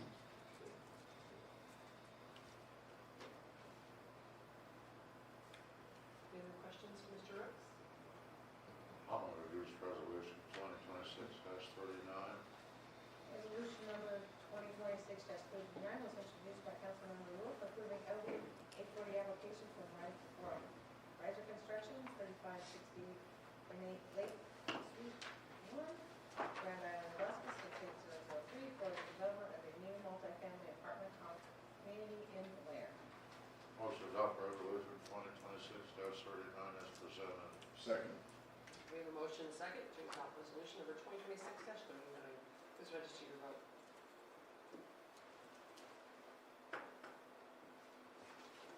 Council members present voting aye, Clark, Highfield, Long, Paulson, Wolf. Councilmember Banner voting nay. Motion passes. Item number 15, consider resolution 2026-40, approving a repayment plan related to a defaulted LB 840 program loan to Prairie Star Botanicals. Mr. Rooks. Good evening, Mayor and Council. Mike Brooks, Gateway Development. 162 North Linden Avenue, Council Bluffs, Iowa, 51503. This actually came out of April's LB 840 meeting. It was brought up first in March. Prairie Star Botanicals, they came in front of us last fall and asked for $15,000 in funds for a new press to create more tinctures and to also hire one more FTE. Once it was approved by City Council and they started moving forward, they lost some of the staffing they already had and their sales did drop down, so they could not move forward with said project. We gave them an extension to try to see if they could do something with it, and it just would not work out. So based on what the contract was for, the LB 840, the original contract, they want to start repaying that in May. With the original terms that are in that contract with 0% interest over 10 years.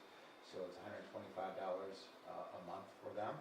And if all of a sudden the economy turns around and they can start rehiring and getting it back up and moving, we can look at stopping those payments and going back into normal LB 40 funds. Any questions? Thank you. Thank you. Any comments from the public? Finance Committee. So it's felt that it was an agreeable situation for the city. It was, unless they ever bad luck, that it was happened to them, but they are in agreement to pay it back. Hopefully, as Mike mentioned, things will change and the original plan will come to fruition. So with any other questions, I'd like to introduce resolution 2026-40. Resolution number 2026-40 was introduced by Councilmember Clark, approving a repayment plan related to a defaulted LB 840 program loan to Prairie Star Botanicals. I'd make a motion to adopt resolution 2026-40 as presented. Second. We have a motion and a second to adopt resolution number 2026-40. Please register your vote.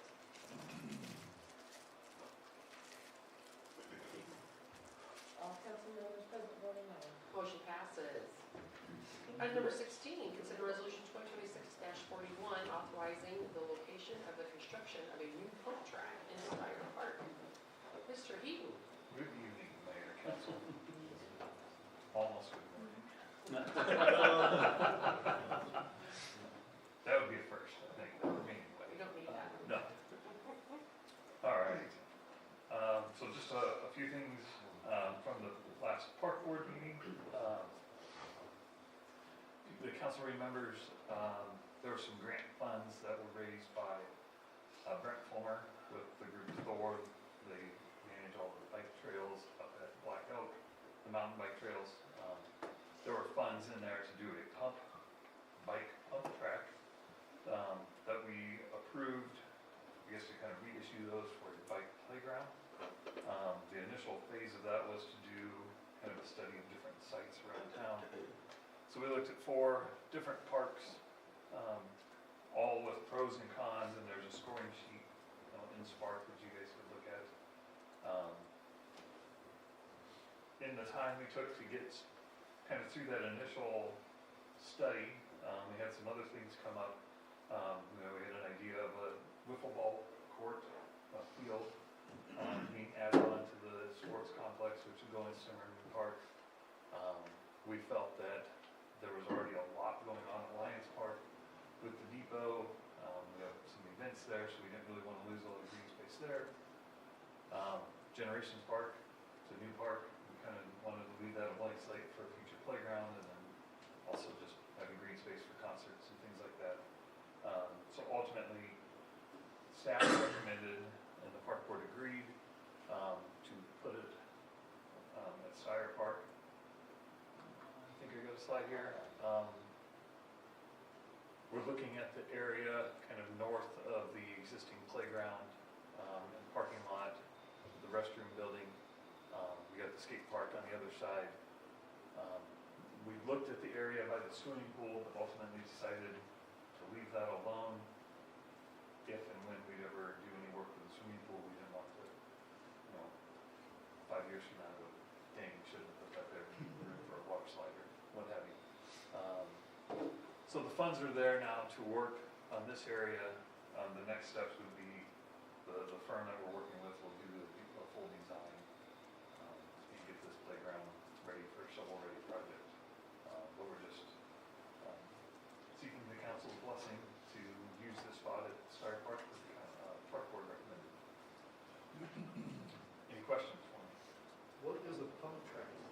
I should have got a picture of one, sorry.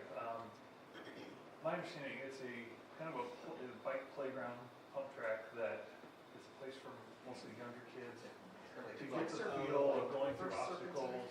There's some elevations to it, there's obstacles that they go through, and then it gets them prepared to go up and do the mountain bike trails at Buckeye. It's sad to see the location there. I mean, I know that's better than down with the pool and stuff, but Ralph Steyer will roll over in his grave knowing we're cutting down trees in his park. If I anybody's old believe- enough to remember Ralph Steyer, he would always come to schools and plant trees. Yeah, I haven't looked exactly. My understanding, talking to the folks that do these, is that they try to fit them in with the surroundings, because they want the obstacles there. And this, I'm not sure exactly when this picture was updated, but after that last storm in August, we don't have too many trees up there. So I don't know, that might be misleading. I don't know if we'll be losing that many trees. Great compliment to the skate park Yeah. and plenty of parking. Parking is near the trail. The bathroom there is heated, so they can use it year round. Any other questions for staff? Thank you. Any comments from the public? All right. Council, how would you like to proceed? Introduce resolution 2026-041. Resolution number 2026-41 was introduced by Councilmember Clark, authorizing the location and construction of a new pump track in Star Park as recommended by the Parks, Recreation, and Cemetery Advisory Board. I can make a motion to adopt resolution 2026-41 as presented. Second. We have a motion and a second to adopt resolution number 2026-41. Please register your vote.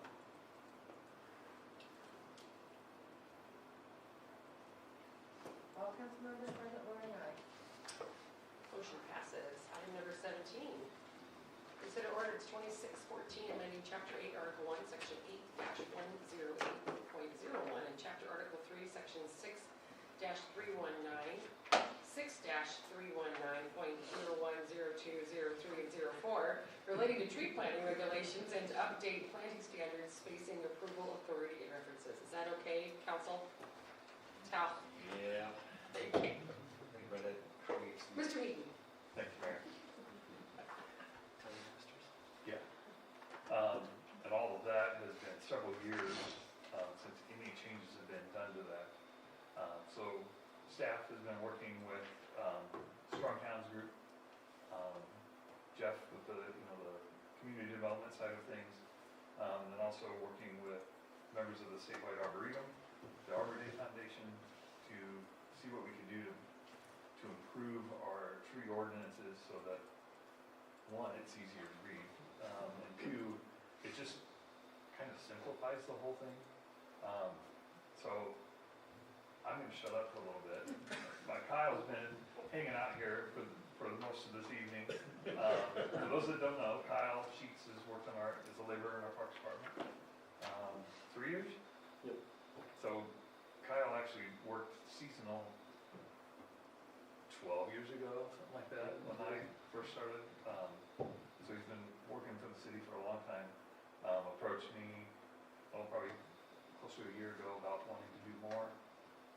And since then has been working to get his arborist license, and will be taking his test and passing, on May 8th. I think we have some slides there. Thank you. So the city's never had a staff arborist. So we're working with Kyle, once he passes that test, to become our city's arborist. All the codes speak to a city arborist, whether they're identifying trees that need to be removed or helping with set these guidelines. And they also are, any right-of-way tree planting permits are directed towards the city arborist. So once Kyle has that,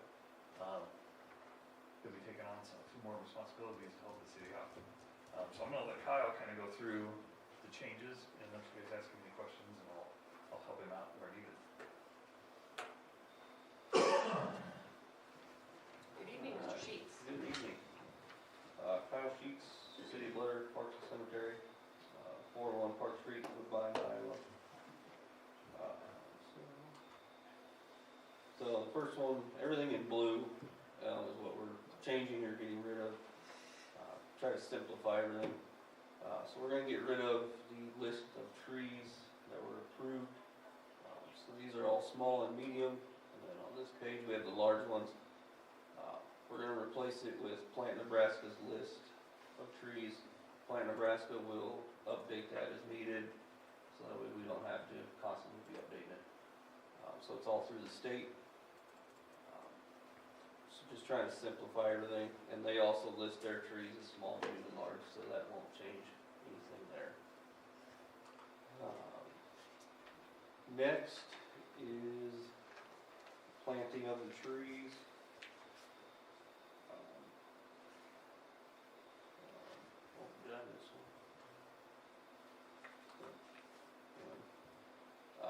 So everything will need basically written permission from the city arborist, just to make sure it is within the code. So not too much is really changing there either. But that's only in the right of way, right? Yep, only between the curb and the sidewalk. This is. What was that about the curb and the sidewalk? So we're only talking about between the curb and the sidewalk. They can't plant in that area, can they? You can, depending on trees and all that. That's what this permit allows them to be able to do. Between the sidewalk and the street, I mean, we're It's- talking 5, 6 feet. Depends on, where Depends on where. Yeah, where you're at, So yeah. different, as you know, right around town. Well, there's some in our neighborhood that I don't think need to be planted between the sidewalk. Your neighborhood would probably never see this happen. It's too narrow. Yeah. And Kyle will kind of get into that, like the spacing, and that's where you get into that, where you just simply don't have enough. So this one, we're keeping the distance between the trees at 30, 40, and 50 feet. Unless you have written permission from the city arborist to put trees closer together. So then here is the spacing. Small trees, we're going to change to 2 feet off of the sidewalk. Medium would be 3 feet, and large trees are 4. So that's the space where the spacing comes in. So not everywhere in town would fit all of that. This one, again, more spacing, 10 feet from any hydrants. And I think we're still at 35 feet from any street corner, so that part didn't change. And then you're only able to do small trees under any overhead utilities. That way nothing's growing up into the utilities. And then also 5 lateral feet from any underground utilities. So there's a lot of places in town where all the fiber optics and everything running, it would be able to do that, so. I think that's all there is. Yep. That's all I got. And then CJ, you want to talk a little bit about permits and the ownership issue?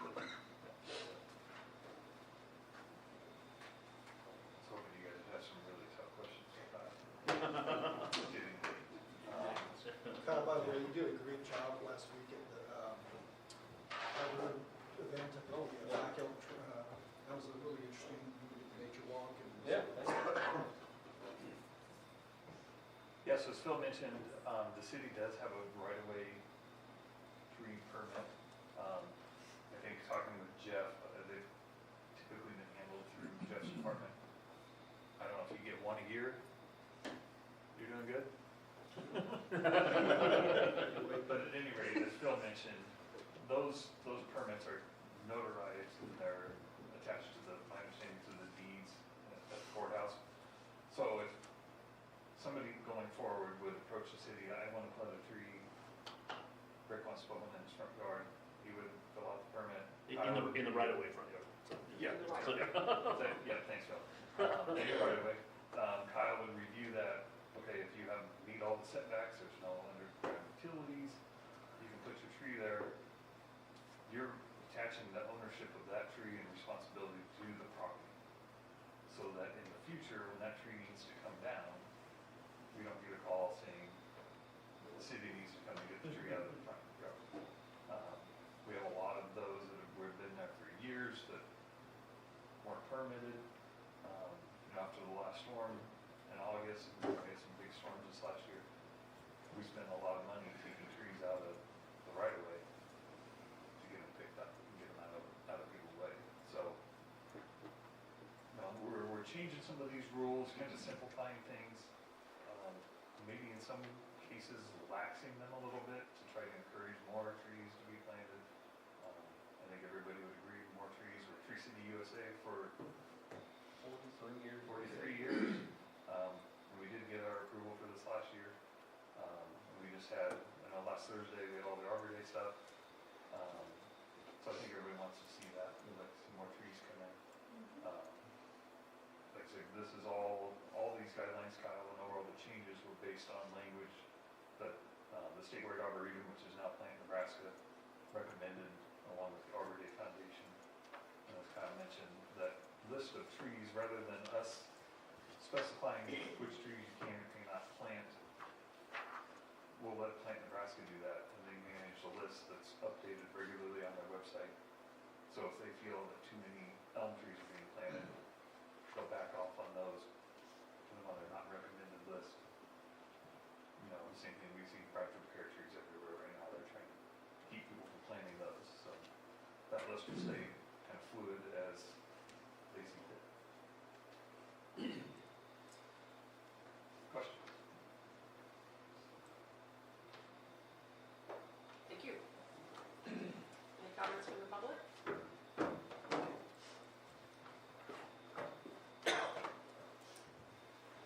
Brian Knudsen, last name is Knudtson. Here more or less, 1824 Colfax Street. Almost forgot that. Here more or less representing Strong Towns. I promised Jake that I would come represent the trees and talk about the fact that, think about neighborhoods like Dundee, Benson, that have those canopies of trees that go over the street. How much more pleasant they are to walk along or to drive along. You think about my street on Colfax, and we have no trees in that space, and it's just the sun beating down on you. And I've got 17 foot, I just measured it on GIS, 17 foot between the curb and the sidewalk. And about 2 of that is the water main, so I can easily plant something in the middle, probably to a medium-sized tree potentially. And we need a tree in that space because the canopy that we have doesn't quite get to the sidewalk in a lot of places. So we're really looking forward to that for us.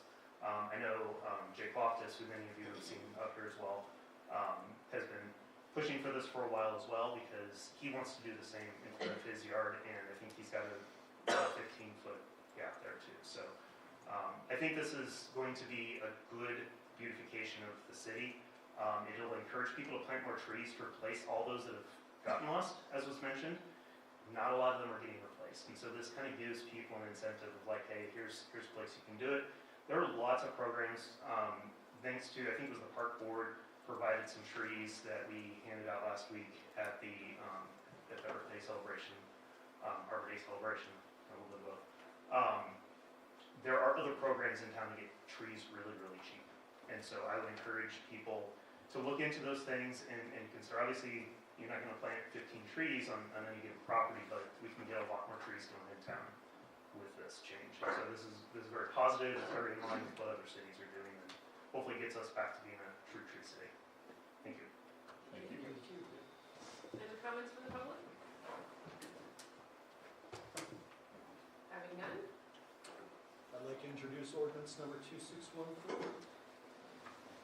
In order to amend the Blair Municipal Code, Chapter 8, Article 1, Section 8, 10801, and Chapter 6, Article 3, as Sections 6319, 31901, 31902, 31903, and 31904 relating to the tree planting regulations to update planting standards, spacing approval authority and references, repealing all orange box and orange compact table, providing this motion in full force and effect and published in pamphlet form. I move the statutory rule regarding reading in 3 different days to be suspended for consideration of said ordinance. Second. Question. The question for the council is, shall the statutory rule requiring reading on 3 different days be suspended? Please register your vote. All council members present voting aye. An ordinance to amend the Blair City Municipal Code, Chapter 8, Article 1, Section 8-10801, Chapter 6, Article 3, Sections 639, 63101, 6310902, 6310903, and 6310904 relating to the street planting regulations and to update planting standards, spacing approval authority and references, repealing all orange box orange compact table, providing this ordinance to be in full force and effect and published in pamphlet form. I move final passage of ordinance number 2614. Second. Question. The question before the council now is, shall ordinance number 2614 be passed and adopted? Please register your vote. All council members present voting aye. I declare ordinance number 2614 duly adopted. Item number 18, consider resolution 2026-42, setting the fees for the Blair Municipal Pool summer season 2026. Mr. Heaton. Thank you, Mayor. Get my slide up. Just a few minor changes this year at the request of Ashley Clary, our pool manager. She had had a lot of feedback, I guess, from people last summer and the summer before that about adding the optional extra half hour to the pool parties. Talking with Ashley, she figured it's about $100 an hour just to staff the pool. And people come up all the time saying that think they get going and have a good time, they want to stay a little longer. So her recommendation was to add an optional half an hour for $50 an hour, $50 for the half hour, excuse me. And then her other suggestion was to allow 2 and under free for the entire pool. So the baby pool currently, there's no charge if somebody just wants to take a little kid in to use the wading pool. Sometimes they get brave and they want to go get in the large pool. I believe the rule of the pool is if you're under a certain age, you need to have a parent or somebody within arm's reach of you. But they'll give the option for somebody to go in. The 2-year-old's not going to charge. The adult that would be with them, the older brother or sister, would be charged. So those are really the only changes. Everything else stays the same. I think our rates have been this for 3 or 4 years now. I checked against some of the other towns, we're still in line, so I didn't see any reason to recommend changing anything else at this time. Any questions? Why no senior rates? That's good, Good yeah. question. Yeah. I don't know that. I mean, it could be $60 or something. You You're know, not gonna get a bunch of them, but. Yeah. I don't know that any of the Not towns. that lifeguards.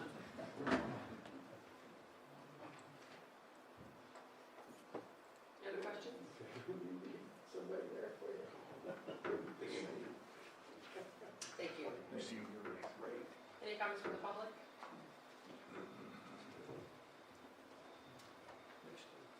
Council? Introduce resolution 2026-42. Second. Not yet. Resolution number 2026-42 was introduced by Councilmember Clark, setting the fees for the Blair Municipal Pool summer season 2026. Make a motion to adopt resolution 2026-42 as presented. Second. We have a motion and a second to adopt resolution 2026-42. Please register your vote. All council members present say aye. Motion passes. Item number 19. Consider resolution number 2026-43 authorizing the initiation of the 100-year cemetery project and directing public notice and related actions. Mr. Heath. Thank you again, Mayor. So before you tonight, I'm not sure how familiar the council is. The state legislature passed OB 257 in 2024, which essentially opened up cities that have cemeteries, that have grave spaces that have had no activity for at least 30 years, that the city could then, through a public noticing process, kind of reclaim those spaces and then resell them. I believe this was started by Crete. My understanding was that I think their cemetery was running out of space, and rather than try to purchase more ground, of course, some of the legislatures got this idea. What cemetery staff has done is taken that 30 years, we felt that in the grand scheme of things, 30 years is not a terribly long time, and pushed that out to 100 years. So what the guys did is they went through and identified all the grave spaces sold prior to 1926, and that have had no activity on them since then, and identified, I think, about 2,600, 2,700 grave spaces that have been, basically been sitting for 100 years. Empty. Yeah. We're not When I taking first read anybody this, I out. had to read it twice. Yeah, we're not taking anybody out. Nothing like that. But the idea would be to open up some of these infill spaces, very similar, doing housing. You want to take advantage of the lots you have before you have to expand. And we also are approached all the time from family members that are 3, 4, 5, 6 generations past. I like my great-great-great-great-grandfather has 12 spaces, why can't I use one? Well, they didn't properly document all the ownership and all the transitions, because the grave space at our cemetery in the state of Nebraska, that spot is property that you own. So there's rules that go along with that. We can't just, take people at their word, that grandpa would be okay if I'm here. There are ways Brenda's works with people to trace family trees. A lot of times people have to get attorneys involved, go before a judge through either a quitclaim deed or a quiet title, which often I've told people when I would work at the cemetery, they question that. I could sell you a spot 10 feet away for $500, or you can go into that spot, but you may spend thousands in attorney fees to get that done. So with this rule, and if council is so inclined, what will happen then is these 2,600 heritage spots, there's a list in Spark with all of those names. They will get published in the newspaper, and then I believe they have 60 days. Anybody that feels they have a claim can call Brenda, and we'll go through that, and help them through that process. Otherwise, at the end of that 60 days, if there's no comments or questions, then we'll begin that process of reclaiming those spots and then putting them back out for sale. CJ, is there a way, as I was reading through this, is there a way to alphabetize it? Doing it both ways, because it's going to be... Because now it's by Yeah, it's a law. lot of Yeah. people. Yeah, we That could, could be a lot easier we to could find it. manipulate that data, organize it however. Give it both ways. Yeah, Will this be put on the Blair website? yes. Yeah, we can post it on the website. We can have Jake, we can do a social media post to get that out. But by statute, it has to be published in the paper, and then a 60-day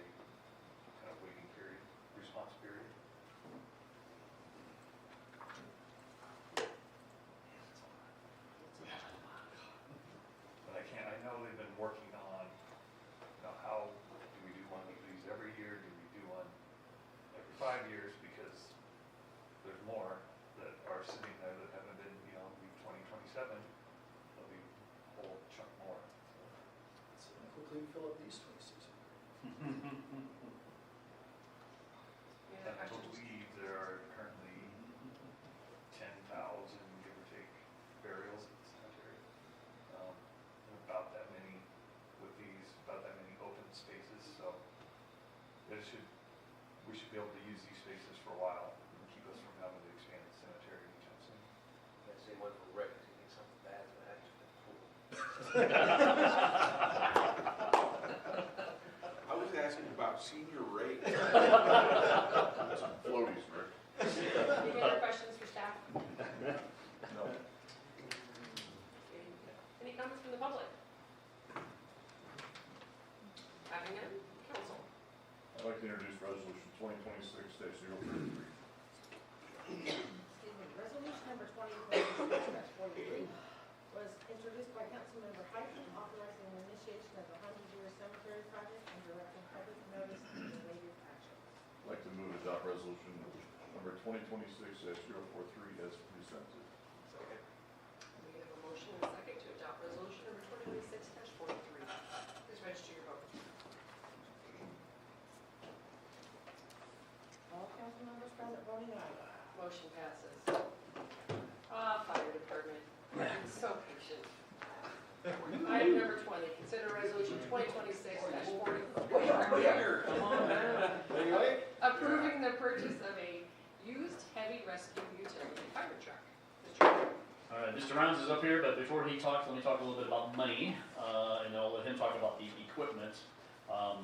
So again, you'll see in the resolution that's before you, a purchase price of $425,000 for this piece of equipment. It's listed online right now at $459,000. So the fire department's done a great job of finding this piece of equipment, used piece of equipment. Again, Steve talked about it.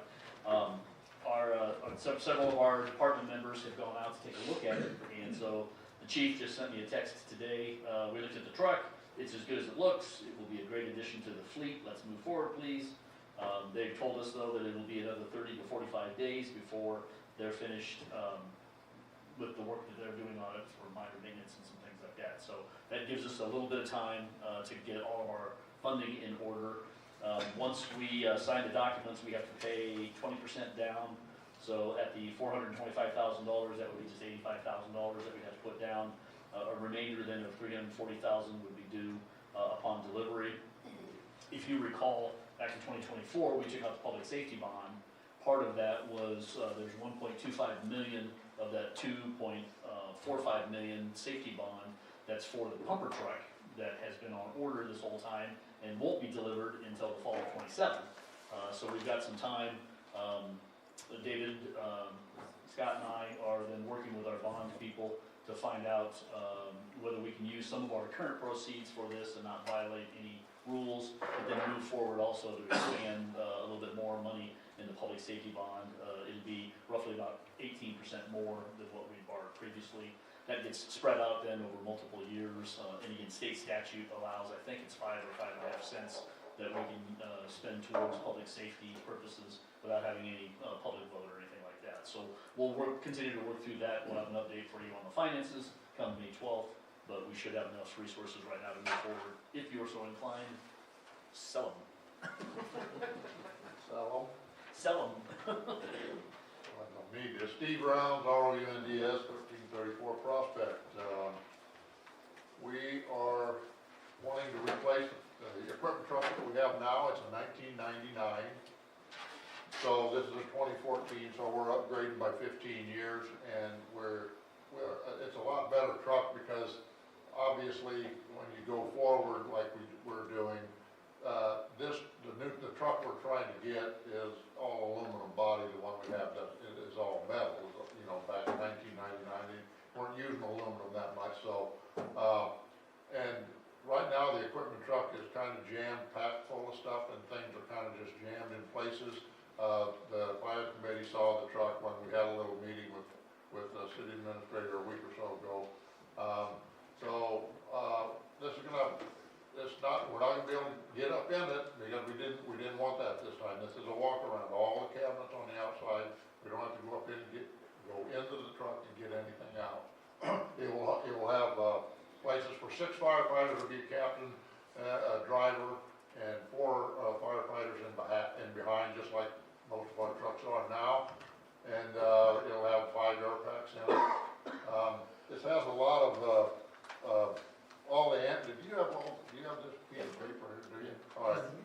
most of the equipment, some of you're probably not gonna understand if you don't know, but AMCUS makes, hydraulic rescue equipment. It's gonna have, all the hydraulic lines and everything for 3 sets of, AMCUS, equipment. It's got 2 9,000 watt, light towers that extend and retract off the top, for scene lighting. It's got a 35,000 watt generator on it, PTO generator. It's gonna have, they're gonna warranty the drivetrain and the DEF system. That's probably what they're working on right now, saying we aren't gonna get it for 30 to 45 days. Because they're gonna warrant that stuff for a year. It's gonna have a new federal DOT inspection sticker on it. It is considerably bigger. This truck's gonna be 37 feet long. I don't know what else to bring up. The body, 21.5 foot aluminum. It's gonna be, we'll be able to take all of our equipment and add to this truck, where we can't put anything else on the truck that we have, because it's just not big enough, and we don't wanna have to go up in the truck and have people carry things out anymore. This is just gonna be, everything's gonna be around in compartments on the outside. And how often does this truck go on calls? All the calls that it makes all fire calls, and it will make all car wrecks, and then as needed on other rescue calls also. But it makes all the fire calls and all car wrecks. 2 questions. What would a new one cost, just out of curiosity? What would a new one cost? With similar equipment. One of these would probably cost, and that's the reason we did this, because of what the cost is, would probably be from $500,000 to $700,000 aluminum. See, because this was the one we're getting, 12 years old. This one here is 12 years old, so that's what I'm just guessing at that, and I've been doing this quite a while, so I guess my guess is fairly good. So, that's all I can tell you, is it from $500,000 to $700,000. And then are we selling the truck that this replaces? Yeah, that's a good point. That's a good point. I was gonna bring that up too, because the one, we've had, a very good, one of our people from a fire equipment company said, we didn't have any trouble getting $150,000 out of the one that, so that takes your cost down to $275,000 if we do get the $150,000. And when this truck was originally purchased, it was a dual purchase between the city and the rural fire department. So technically, they own half of it. The department talked to them. They basically said, hey, if the city's willing to just buy it outright, we'll give you our half of the proceeds of whatever. So all the proceeds of what we get for this goes to the city to help defray the cost of this one. Will 37 feet fit all right in the Yep, bays?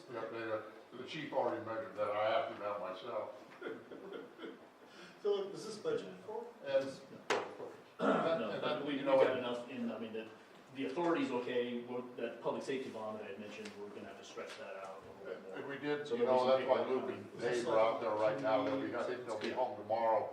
We wanted to make sure that, things look great when they're in a picture or on a video and things like that, so, they went out to take a look and make sure. Command, Fire Apparatus, Company, they've got a very good reputation, but we wanted to make sure that we knew what we were getting, and they're taking their own pictures and stuff and bringing them back to us, so. They've been hoping to replace this piece of equipment for several years, yeah. just kind of waiting for the right thing to come along. And they found this one, it looked like a great deal. So along with the chief and assistant chief being out there, gentleman from Pierce Fire, which we've got the big pumper truck orders, he flew out there with them as well to help them. It's a Pierce, just like the new one they're getting. Yeah. Just make sure that, there's an extra set of expert eyes on it, and Dave sent me the same text. He said it's a great truck. Just to clarify, a new one of these is like 1.3 or even a little more. Inflation. You're a little low, They come from the old fire department, you're one of the new guys. So it's a smoking deal. Yeah. So you're a little low.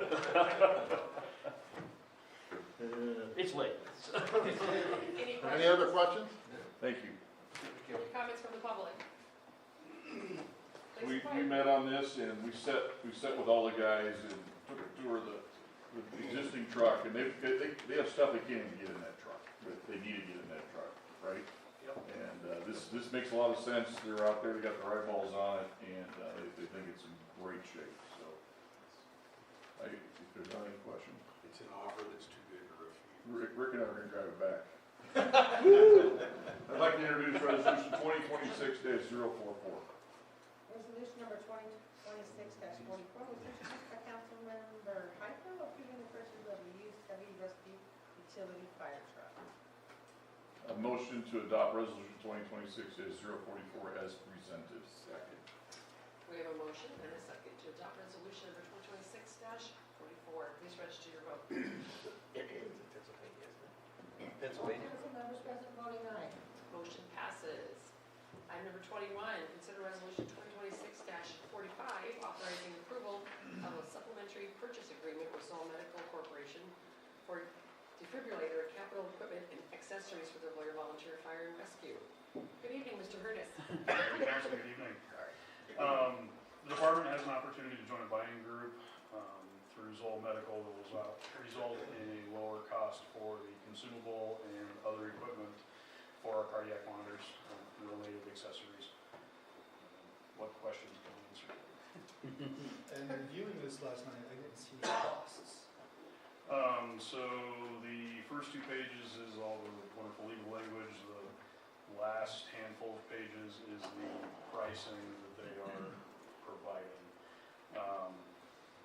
We're currently in a buying group that gets 10% off their list price. This would raise most things to between 20 and 30% off their list price. Correct me if I'm wrong, but this is buying directly from the manufacturer, right? This is buying directly from Zoll. Not everything they're selling, they manufacture, everything. but Okay. it's the products that they recommend. The product they with their represent or make, we're getting from them.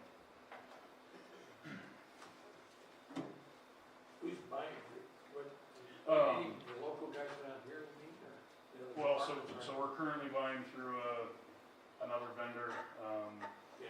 The buying group is a larger, basically Zoll reached out to manufacturers and said, hey, we can guarantee that we'll be selling this much.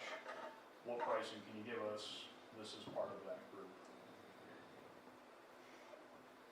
There is a total. That's what I There was isn't like a set dollar amount because our use varies. Yeah, these are consumable stuff. Okay, This that's what I wasn't clear on, it's like this so many units. Stuff that goes on the ambulance. Gotcha. Yeah. So if you need it, this is what the Okay, price is. so it's a price list, but not a purchase Right. order. Correct. Okay. Right. Okay, that makes sense. And these are all things that you're gonna be buying anyway. Yes, we're gonna be buying them in So, one way, yeah. shape, or form. So actually, we're gonna save money because it's gonna be less expensive for Better us. cost. Sounds good. All right, next one. That's all he needs, like, oh. Any other questions? Okay, thank you. Any comments from the public? All right, fire. We met on it and we totally agree, it's a no-brainer. So I'd like to introduce resolution number 2026-045. Resolution number 2026-45, authorizing approval of a supplementary, introduced by Councilmember Highfield, authorizing approval of a supplementary purchase agreement with Zoll Medical Corporation for defibrillator, capital equipment, accessories for the Blair Volunteer Fire Rescue. I'd like to move adoption resolution number 2026-045 as presented. Second. We have a motion and a second to adopt resolution number 2026-045. Please register your vote. All council members present voting aye. Motion passes. Item number 22, consider resolution 2026-046, approving amendment number 3 to the agreement for engineering services of HDR Engineering for the Blair Water Tower Design Project. Mr. Heaton. Thank you, Mayor. Joe kind of stole my thunder on this one earlier, so I think I have an image here of kind of what we're talking about. Kind of going back to the development up by Kelly Drive, Walmart area. We saw the plat there that had the lot where our water tower is proposed to go. Everything in, I say the bolder red lines. I had Chris Koenig at HDR throw this together just to give everybody an idea of what we're looking at with this amendment. We'll have the new pump station going in down on the lot by the Y where we discussed about the apartments earlier tonight. There's an existing 12-inch main along Highway 75. This new pump station will basically tap into that and act as a big booster station. The new main will come along Hollow Road, the bypass. There'll be a leg that goes up E35 to a new master meter with the NRD. So then everything after that would be, like whatever water goes through that meter, we would bill accordingly to the NRD. They would in turn sell that to their customers.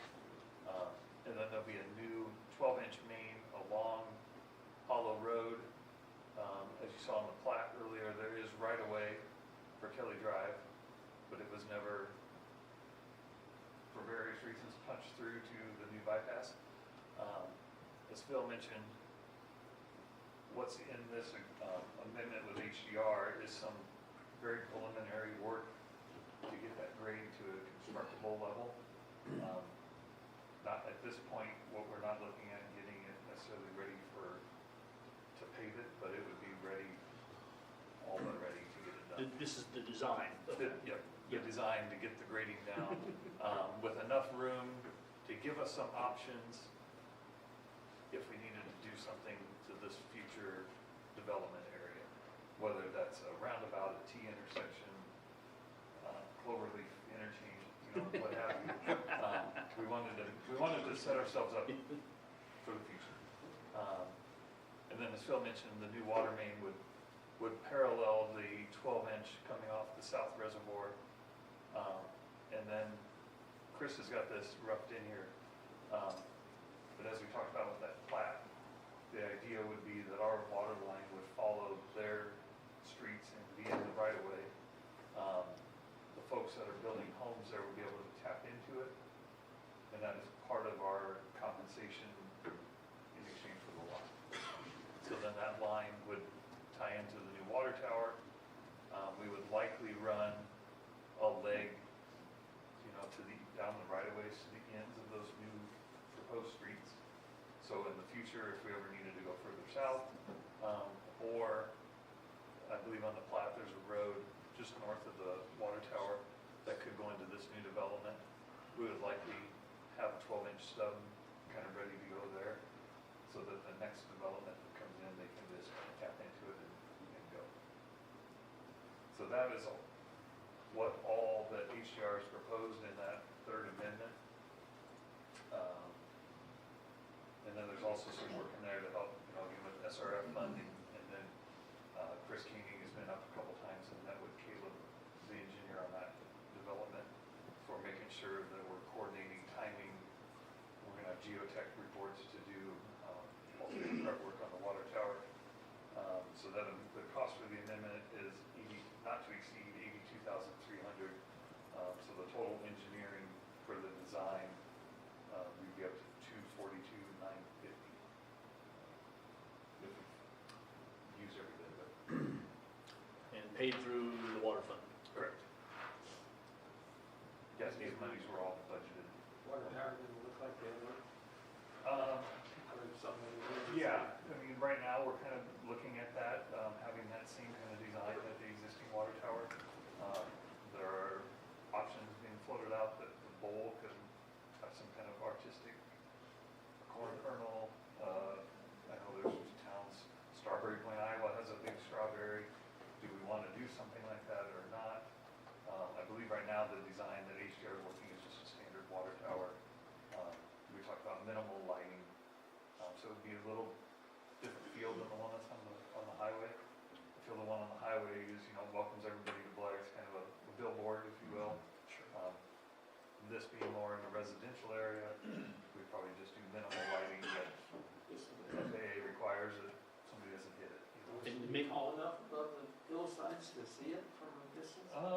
It'll be the same height as the other tower. Yeah. And so I anticipate you'll be able to see it when you're on Highway 30 down by the Walmart. Should we look at putting like digital screen and selling advertisements so it makes some revenue? Wrap it up. We've talked about LED lights that we can program for different colors for the holidays or things like that.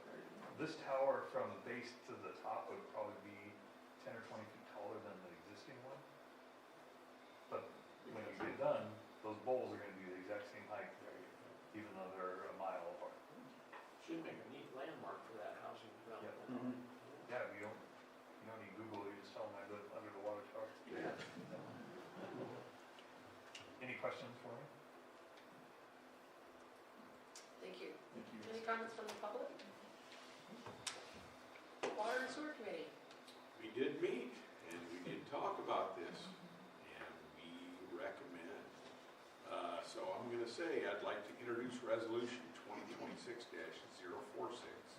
Resolution number 2026-46 was introduced by Councilmember Paulson approving amendment number 3 to the agreement for engineering services with HDR Engineering for the Blair Water Tower Design Project. I'd like to make a motion to adopt resolution 2026-046 as presented. Second. We have a motion and a second to adopt resolution number 2026-046. Please swear to All councilmembers present voting aye. Motion passes. Item number 23, consider resolution 2026-47 regarding the renewal proposal received from Blue Cross Blue Shield through the League Insurance Government Health Team for employee health insurance effective July 1st, 2026. Mr. Save the Scott. best for last, right? Yes. First of all, just a little history. The city has been a member of the League Insurance Government Health Team, or LIGHT, for approximately 4 years now, beginning in July of 2022. What is LIGHT? LIGHT is a statewide health insurance pool for Nebraska cities that can help spread risk and limit large premium swings that can occur with standalone plans. Now, this year, as you know, we took a big increase. Last year, I think almost every municipality did. This year, the overall LIGHT medical premium increase was, for a blended increase, was 15.33%, which is quite large. That's not ours. Due to the City of Blair's claim experience and rate brand adjustment, the city's actual renewal effect increase will be approximately 4.35%. So I really want to thank the city clerk, Ms. Miller, for all her work on the LIGHT board too, for supporting those types of different band adjustments. So thank you for that. Twisted what his arm, Brenda? That's a good job. So that's an amazing, you don't think of an increase as a good thing, but most people are taking a much, much larger increase than we are, so we're very lucky in that. I also wanted to quickly mention that this, we're also not changing any of our plan options. The plan options will remain the same as they have been. Everybody will still have the 2 HSAs and the 1 PPO to choose from, so that nothing will change there. We're also not recommending any change in employee or employer contribution. Thought about it, but with the 4.35%, you might as well save that for a rainy day when you get a large one someday. And history isn't so well, when you get a larger increase, then you might want to look at changing that. Currently, it's at 83.17, so the employee 17 is 83%. So that will not change either. So everything's pretty much staying the same, and that's all the information that is in the resolution before you. Any questions? I'll try to do my best without that. Thank you. All right. Any comments from the public? Having none, Finance Committee. We met on this. As David mentioned, it is a very minimal increase considering what the market has been doing. So if no one has any additional questions, I'd like to introduce resolution 2026-47. Resolution number 2026-47 was introduced by Councilmember Clark, approving the renewal proposal received from Blue Cross Blue Shield to the League Insurance Government Health Team for employee health insurance effective July 1st, 2026. I'd like to make a motion to adopt resolution 2026-47 as presented. We have a motion and a second to adopt resolution number 2026-47. Please register your vote. All councilmembers present voting aye. Motion passes. We're skipping item number 24.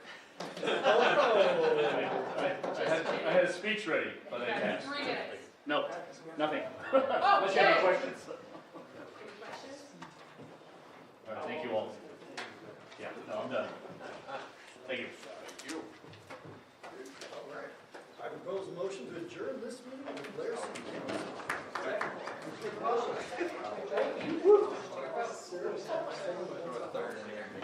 Thanks, Steve. Okay. Maybe.